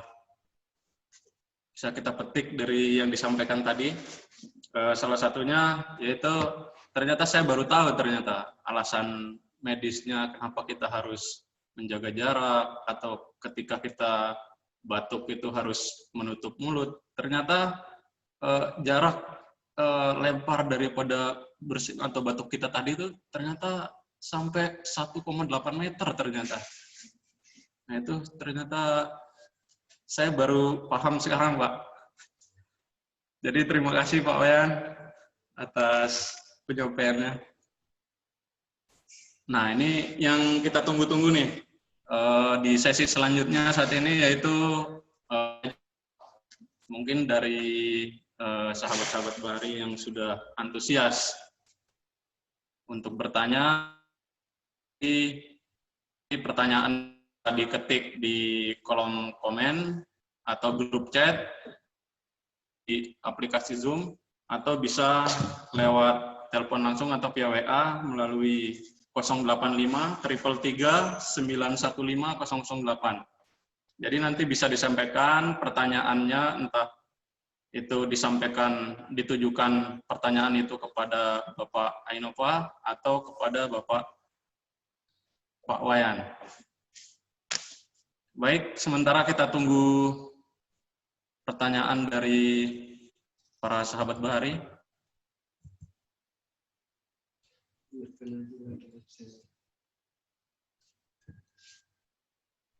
Untuk sekedar informasi kembali kami sampaikan, untuk link absennya bisa dilihat di kolom chat, nanti bisa langsung diklik linknya, sudah kami share di situ.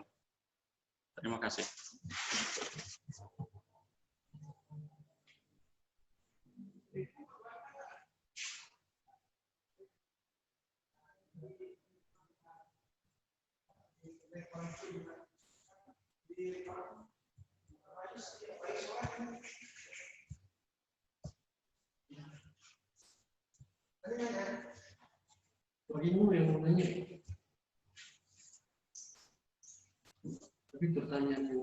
Sambil menunggu pertanyaan mungkin moderator. Siap. Moderator. Siap, Sambil siap. menunggu pertanyaan mungkin dari teman-teman, saya juga mau bertanya mungkin sama Pak Wayan ini ya, sekedar ada sedikit kegelisahan mungkin dari saya ini terkait untuk publish, ada namanya zona hijau Pak ya, deklarasi zona hijau. Halo? Ya, baik. Pak Wayan Mungkin bisa langsung disampaikan saja, Pak. Ya, untuk deklarasi zona hijau, apakah itu dibenarkan, Kak, Pak? Misalnya kan untuk deklarasi zona hijau juga memungkinkan bahwa tingkat penyebaran corona malah lebih masif lagi. Terkait karena karakter masyarakat sendiri yang sudah zona merah aja, untuk kesadaran mereka untuk proteksi diri aja kan sudah luar biasa lemah kan, Pak? Apalagi sudah dideklar gitu kan, deklarasikan zona hijau. Nah, banyak yang saya lihat juga, saya temukan teman-teman di sini mengabaikan gitu kan.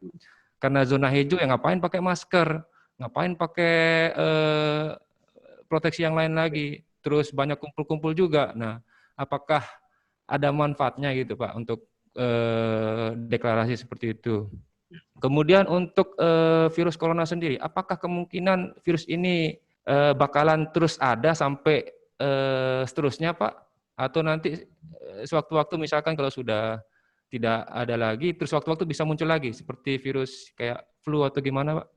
Mungkin itu aja. Ya, baik. Terima kasih atas pertanyaannya tadi. Mungkin ya, saya langsung jawab aja Pak. Jadi sebenarnya siap Pak, siap. Nah, kalau zona-zona ini kami di Kementerian Kesehatan itu tidak pernah memakai zona itu, ya karena kami sejak diterbitkannya keputusan Presiden tentang bencana non alam, COVID ini sebagai bencana non alam, itu mengandung makna bahwa setiap jengkal tanah di Republik Indonesia ini, di NKRI ini sudah tertular. Itu makna dari penetapan bencana nasional non alam COVID-19 yang ditetapkan melalui keputusan Presiden tersebut. Nah, memang ini sekarang yang sulit kita kontrol kalau itu berkaitan dengan masalah politis. Jadi kalau sudah masalah politis, saya tidak bisa berkomentar banyak. Tapi kami kita yang di kesehatan tuh Mas, sama dengan yang di karantina ikan juga, kita tidak usah hanyut ke sana gitu, karena kita tetap harus yakin setiap jengkal tanah di NKRI ini sudah tertular. Walaupun dia sudah dikatakan hijau, tidak mungkin yang orang di hijau itu saja tanpa kontak dengan dunia lain. Sementara sekarang kita tahu jadwal penerbangan sebentar lagi akan normal. Begitu juga kapal. Kita tidak pernah bisa mengisolasi diri.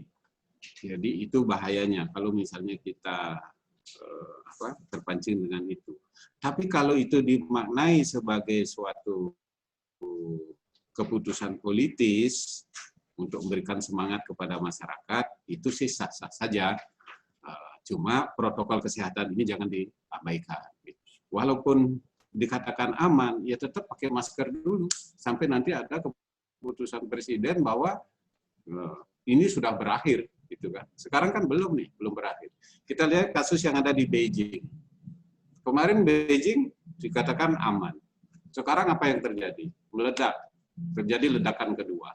Jadi kita tidak bisa mengabaikan hal ini.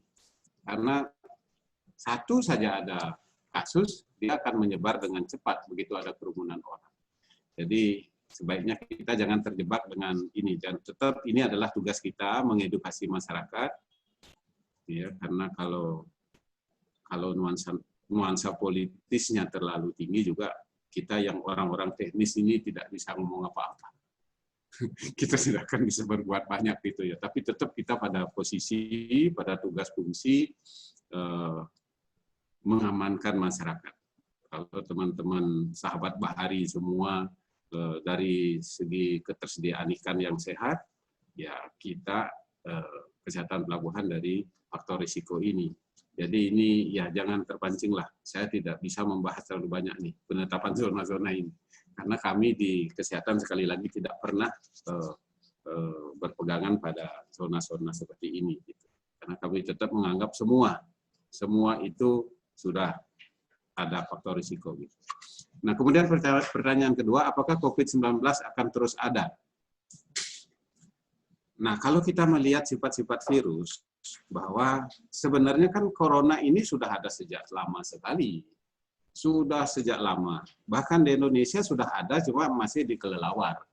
Jadi penelitian di kelelawar oleh IPB itu sebenarnya sudah sejak lama. 2010 penelitiannya juga sudah mengidentifikasi ada corona. Cuma sekarang yang variannya kan banyak. Ya, variannya itu yang banyak. Kalau virus coronanya sih sudah sejak lama ada. Dan itu tidak mungkin dihilangkan. Bahkan nanti mutasinya seperti apa itu yang kita juga tidak bisa prediksi. Kalau mutasi yang saat ini dikasih nama COVID-19, nah kita sudah tahu dampaknya seperti ini. Apakah nanti ada COVID-30, COVID-50, kita juga tidak tahu. Ya.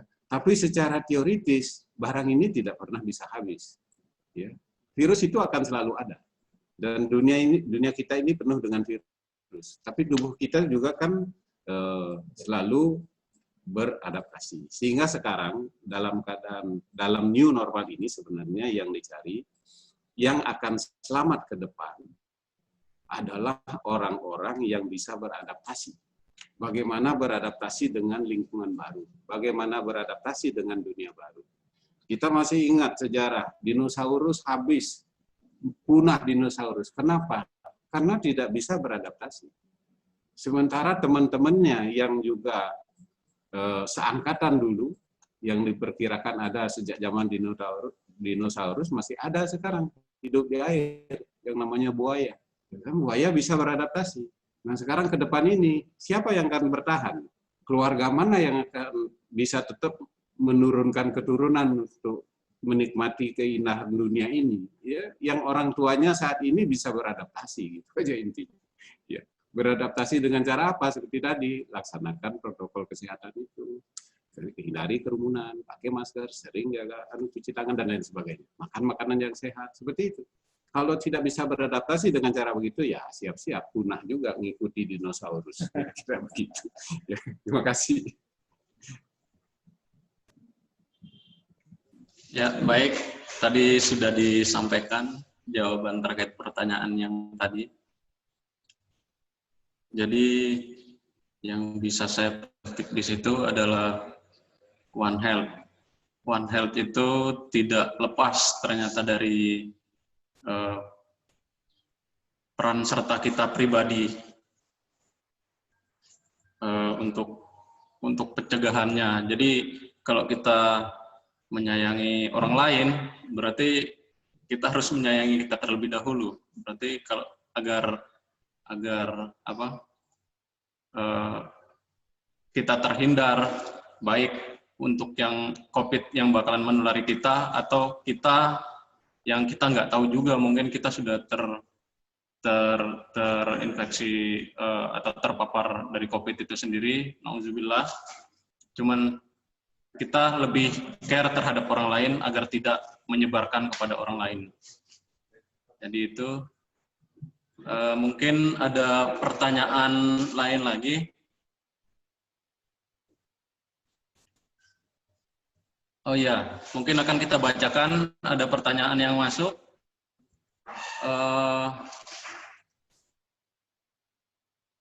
Pertanyaan ini disampaikan dari PT Matahari Internasional Indonesia yang saat ini sedang mengurus perizinan, izin usaha, dan SKP. Nantinya perusahaan kami berencana mengekspor produk perikanan, utamanya ikan beku. Saya ingin bertanya kepada Bapak Ainova, pertanyaan saya, persyaratan-persyaratan apa saja yang harus disiapkan untuk mendapatkan sertifikasi HACCP dari pihak BKIPM? Jadi pertanyaannya itu mungkin bisa langsung dijawab oleh Pak Ainova, saya persilahkan. Baik, terima kasih waktunya Pak Moderator. Dari PT Matahari Internasional ya. Jadi posisinya sekarang lagi mengurus izin usaha dan SKP ya Pak ya. Jadi nanti kedepannya bakalan ekspor ya. Jadi untuk persyaratan HACCP sendiri kan emang salah satu persyaratannya itu harus memiliki SKP, dan pembinaannya itu emang diamanatkan ke dinas gitu. Dinas kalau dinas sama P2HP. Sedangkan untuk apabila sudah mendapatkan SKP tersebut, otomatis nanti kan bertahap ke sesi selanjutnya. Nah, sedangkan untuk kelengkapan HACCP sendiri, yang pertama harus disiapkan, dan yang pertama harus dokumen mutunya, Pak. Dokumen mutunya harus ada.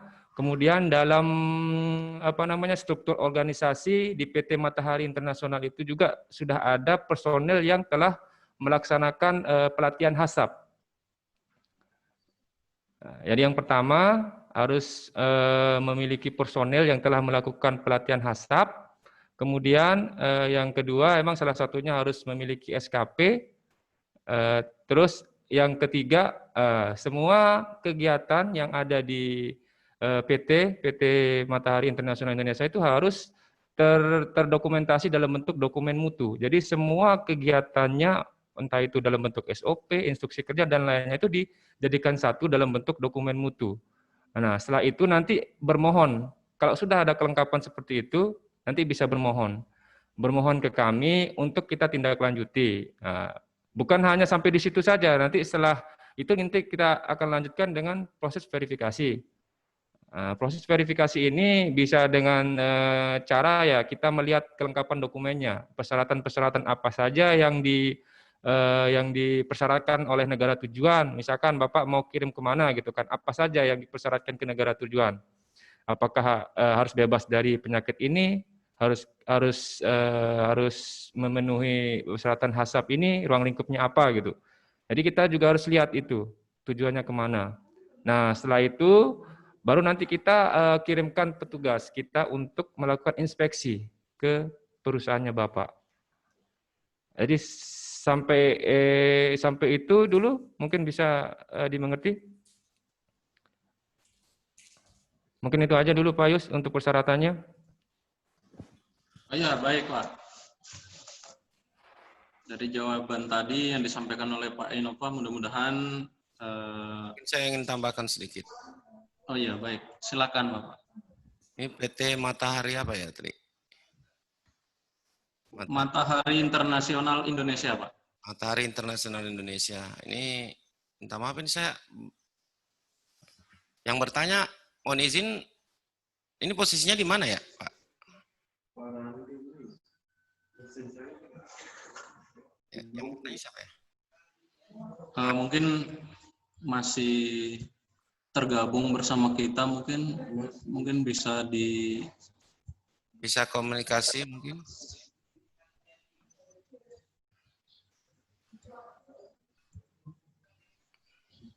Langsung aja unmute punya yang bertanya. Iya. Jadi ini yang bertanya Pak Randiadi ya? Oh iya, posisinya di Dompu, Pak. Oh, di Dompu yang di ya, yang di punya Pak Haji Pak yang orang Makassar itu. Masih cabang perusahaan BSI Dompu Kuangko, Pak. Posisinya di Kuangko. Oh iya. Terima kasih, mungkin saya menambahkan sedikit bahwa sebenarnya persyaratan untuk ekspor, terutama kalau kita berbicara untuk ekspor itu, yang pertama adalah legal aspek. Legal aspeknya itu seluruh perizinan. Seluruh perizinan itu harus lengkap, baik SIUP, kemudian TDP dan lain-lain yang dipersyaratkan oleh daerah itu harus dipenuhi, dan itu saya pikir sekarang itu sudah zaman ini ya, pelayanan yang lebih baik lagi. Jadi itu sebenarnya gampang aja. Setelah kalau SIUP-nya sendiri itu di provinsi, jadi rekomendasi dari kalau Dompu ya berarti dari Dinas Dompu untuk rekomendasinya. Rekomendasi masuk ke untuk provinsi. Nanti disampaikan ke provinsi memproses, nanti kemudian dikeluarkan oleh Dirjen PDS atau sekarang namanya P2HP pusat. Jadi itu SKP ditandatangani oleh Dirjen PD. Hanya dalam proses pengurusannya itu ada di dinas provinsi, tapi harus ada rekomendasi dari dinas kabupaten. Itu yang pertama. Bapak tidak usah khawatir untuk mengurus-ngurus yang kayak begitu. Artinya karena sekarang juga tuntutan Pak Menteri kita harus membantu pelaku usaha, jadi apa saja kendala nantinya kalau dalam pengurusan itu tolong disampaikan saja, boleh main ke kantor ketemu saya atau ketemu siapa saja, insya Allah saya akan bantu. Dan 100% saya akan bantu untuk proses itu, karena itu sudah terbukti kami mengurus HASAP yang punya PT Panorama Laut Indah itu tidak ada kendala, dalam waktu 2 bulan dia sudah keluar HASAP dan sampai detik ini pun dia bersyukur yang luar biasa bisa ekspor dan itu lancar sampai sekarang. Jadi Bapak Ibu dari Bapak penanya tolong jangan maksudnya jangan pesimis, harus bangun optimisme bahwa itu bisa. Kalau ada masalah sampaikan ke kami. Itu proses awalnya tadi di SIUP. Setelah itu SKP keluar baru kita inspeksi HASAP sebagaimana disebutkan oleh Pak Ino tadi. Hanya ini saya menekankan saja kepada Bapak, ada kendala sedikit pun tolong sampaikan kepada kami. Ada kendala sedikit sampaikan kepada kami. Kami siap membantu, 100% kami siap membantu. Tanpa saya ingatkan lagi kepada seluruh penghadir di sini, jadi tugas kami itu adalah melayani masyarakat. Tolong hindari gratifikasi. Hindari sejauh mungkin gratifikasi dalam bentuk terima kasih atau apapun. Bagi kami SKPM BIM itu haram hukumnya. Bukan kami bermaksud mau membanggakan diri, tapi itu betul-betul sesuatu yang sudah ditinggalkan itu di zaman dahulu. Dan kami tidak menginginkan itu. Kami akan fight 100% akan membantu Bapak dengan persyaratan tidak ada embel-embel lain selain yang memang diwajibkan oleh negara. Gitu. Jadi itu saya tekankan. Gampang Pak kalau huruf HASAP. Tidak usah Bapak berpikiran HASAP. Kalau zaman dahulu huruf HASAP itu banyak kendalanya. Kendalanya itu banyak pintu yang harus diizin dilalui, kemudian begitu banyak biaya yang harus dikeluarkan. Saya pastikan kepada Bapak, biaya yang dikeluarkan pun minimal pasti minimal itu. Karena itu sudah terbukti dengan PT Panorama Laut Indah. Kalau Bapak tidak percaya silakan berdiskusi sama dia, bagaimana kami berjuang demi mengembangkan BIMA, dan alhamdulillah sampai detik ini sepanjang sejarah BIMA ini belum ada ekspor. Barusan kemarin itu kita launching langsung dengan di depan Pak Menteri, Ibu Bupati hadir, dan itu terbukti bahwa itu bisa. Jadi Bapak harus optimis bahwa itu bisa, dan itu gampang kok kalau mau diurus. Perizinan-perizinan lain itu Bapak ikuti saja, ikuti petunjuk dari dinas, ada SIUP dan sebagainya macam itu ya, lengkapi. SKP-nya kami akan turun tangan tuh kalau SKP. Kami akan bicara sama orang dinas provinsi segera diproses, karena provinsi juga itu sebenarnya hanya menginput data saja. Jadi dia memverifikasi lapangan, kemudian menginput data, masuk ke pusat. Kalau sudah masuk ke pusat itu tuh bagian saya sudah. Istilahnya sudah nanti saya yang mempertanyakan kok lambat, kenapa tidak, kenapa itu saya langsung yang turun tangan itu. Karena itu pesan Pak Menteri, kami harus menjemput bola. Tidak ada cerita lagi di zaman sekarang SKPM Bima kemudian harus menunggu ini, menunggu itu, tidak bisa Pak. Karena itu memang target kami juga. Karena memang cita-cita saya datang ke sini jauh-jauh dari Sulawesi Tenggara, ya tujuannya untuk membangun Bima. Ya, alhamdulillah sudah ada ekspor, kedepannya mudah-mudahan ada ekspor lagi. Ini produknya apa ya Pak? Kalau boleh tahu? Mohon izin Pak Randi. Iya Pak. Produknya apa ya? Untuk produknya terutama abalon, ikan layang, bandeng, udang, dan cumi-cumi Pak. Mantap itu. Ya sudah. Siapkan saja Pak. Ada masalah hubungi saya. Nomor HP saya minta nanti sama teman-teman. Pokoknya saya akan kawal nih Pak. Jangan ragu, saya akan ada di bersama Bapak. Persoalan-persoalan lain hal yang kendala ya nanti kita selesaikan bersama-sama. Kalau sudah masuk ke ranah saya Pak, insya Allah saya jamin 100% aman sudah itu. Tapi bukan berarti bahwa nantinya pada saat inspeksi HASAP yang tidak memenuhi persyaratan saya harus loloskan, tidak. Tetap pada koridor-koridor SOP yang ada. Bahwa harus Bapak penuhi ruangan cold storage-nya harus begini, dan persyaratan-persyaratan teknis maupun administrasi ya harus dipenuhi gitu. Tapi kalau persoalan lain ya tetap saya akan fight untuk itu. Saya kira itu pas. Dan ini juga buat pengusaha-pengusaha yang lain, nggak usah ragu, semangat aja. Begini persoalannya Pak, saya ingatkan kembali bahwa setiap daerah itu selalu berjuang untuk ada ekspor. Kenapa? Karena persoalannya ketika ada ekspor itu berarti suatu daerah itu menghasilkan devisa. Devisa ini, catatan itu akan masuk ke BI, dan catatan BI itulah yang dipakai untuk kemudian dana perimbangan daerah, dana bagi hasil nantinya. Nah, dana bagi hasil ini itu semakin besar ekspor suatu daerah, maka semakin besar dana bagi hasilnya dari pusat itu. Contoh Surabaya ekspornya kan banyak sekali. Makanya dia dana DBH-nya lebih besar dibanding DBH yang ada di kita. Karena kita nggak punya itu. Nah, soalnya selalu katanya alasan, tidak ini Pak, tidak ada pelabuhan ekspor. Tidak ada masalah. Yang terpenting barang itu dari sini, dan itu ekspornya dari sini, hasil dari sini, kemudian PIB-nya dari sini, dan itu bisa memungkinkan untuk online supaya itu tercatat betul-betul punya produk Bima. Jadi nggak usah semangat aja terus Pak, karena ini berpengaruh kepada daerah. Apa yang Bapak lakukan sebenarnya tanpa sadar Bapak sebenarnya sudah memberi sumbangsi pada daerah dengan tadi bahwa ekspor Bapak langsung dari sini, tercatat di sini, tercatat bahwa Bima sudah melakukan ekspor, maka DBH itu akan ikut. Artinya memberi pengaruh ke besaran dana pagu daerah yang akan dibagikan oleh pusat nantinya.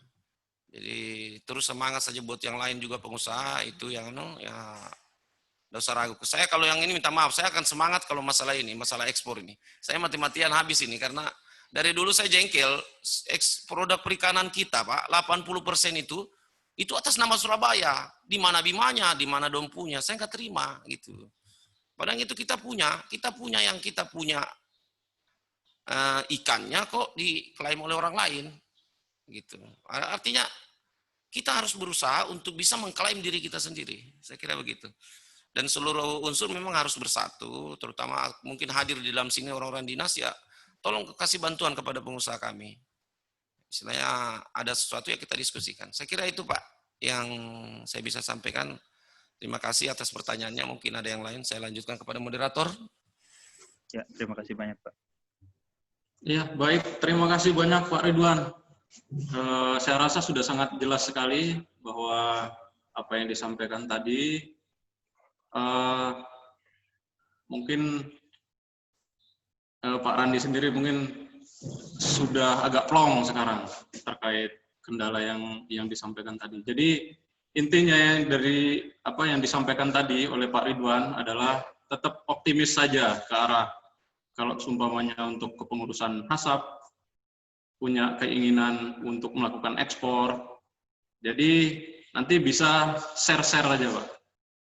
Kalau ada kendala di proses kepengurusan, selama itu masih ada di dalam ranah kepengurusan di kita, karantina ikan, itu kita akan bantu, insya Allah. Itu penyampaian dari Pak Ridwan tadi. Jadi nanti mungkin, saya mohon izin Pak Ridwan, mungkin nanti share di sini mungkin Pak.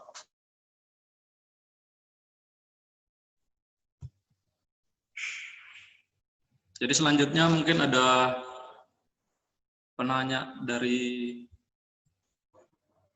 oh belum ada ya. Oh iya, mungkin karena berhubung saat ini sudah waktunya sholat zuhur, Pak. Atau mungkin masih ada pertanyaan lagi. Atau mungkin dari teman-teman penyuluh nih, rekan-rekan kita. Karena yang memiliki peran besar dalam penyampaian informasi di masyarakat atau pengguna jasa atau masyarakat nelayan, perannya besar sekali untuk teman-teman penyuluh nih.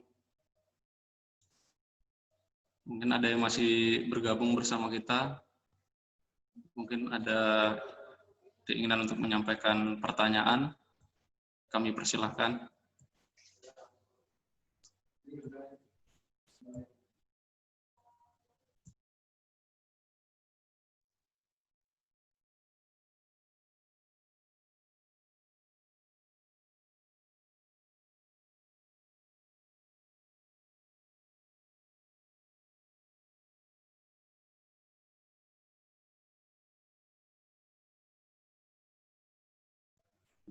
Ya, baik. Mungkin tidak ada pertanyaan lagi, karena berhubung waktunya juga sudah memasuki waktunya untuk sholat zuhur. Jadi kita masuk ke sesi penutup. Sebelumnya kami sampaikan terima kasih yang sebesar-besarnya kepada Pak Dokter, Pak Dr. Iwayan Diantika mungkin masih bergabung, Pak. Ya, Kami ucapkan terima kasih sebesar-besarnya, Pak.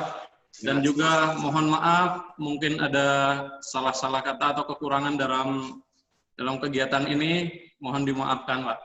Ya, sama-sama Pak. Saya juga berterima kasih sudah dilibatkan, diundang sebagai One Health tadi ya.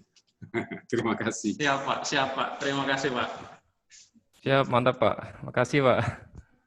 Ya, juga kepada seluruh sahabat-sahabat Bahari yang sudah bergabung, baik dari stakeholder, pengguna jasa, dari teman-teman penyuluh, dari teman-teman perguruan tinggi.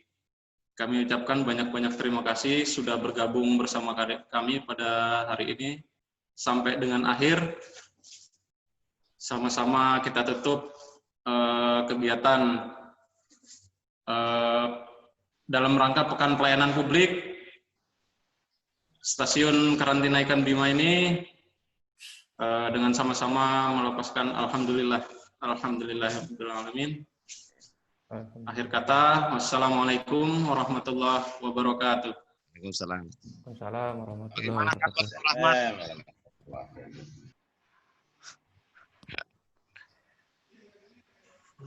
Pak Rahmat, terima kasih ya.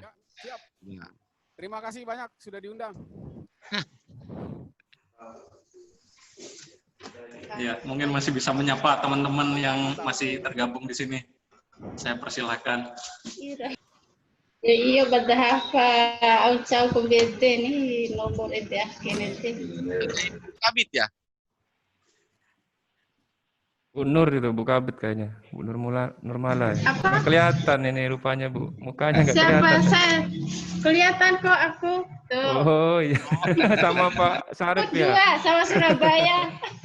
Iya, iya. Oh, Satu iya, pakai Bu HP, Kabit. satu laptop nih Ibu Nur. Mantap. Kelihatan tadi. Bu Kabit ada juga ya, Pak Sarip Ada juga, dong. tapi nggak kelihatan. Sengaja diumpetin. Iya Pak, terima kasih banyak Pak. Iya. Ini Itu Pak Jeko ikut. Nah tuh Pak Arif ikut nih Pak Jeko. rame. Ditunggu sama Prongge nih katanya. besok Pak. Juga ikut Pak Jek. Tuh. Rame kok kita. Mungkin insya Allah akan gabung di acara kita selanjutnya mungkin Pak ya. Acara besok. Insya Allah hari Kamis. Soalnya telat sih. Udah Insya Allah. kedata di sana tuh. Gak enak. Besok Hari Kamis ditunggu di Napa ya? ya. Napa sih? Itu berapa kilo dari Dompu? Nangatum. Oke. Oke, sampai ketemu besok. Oke. Terima kasih.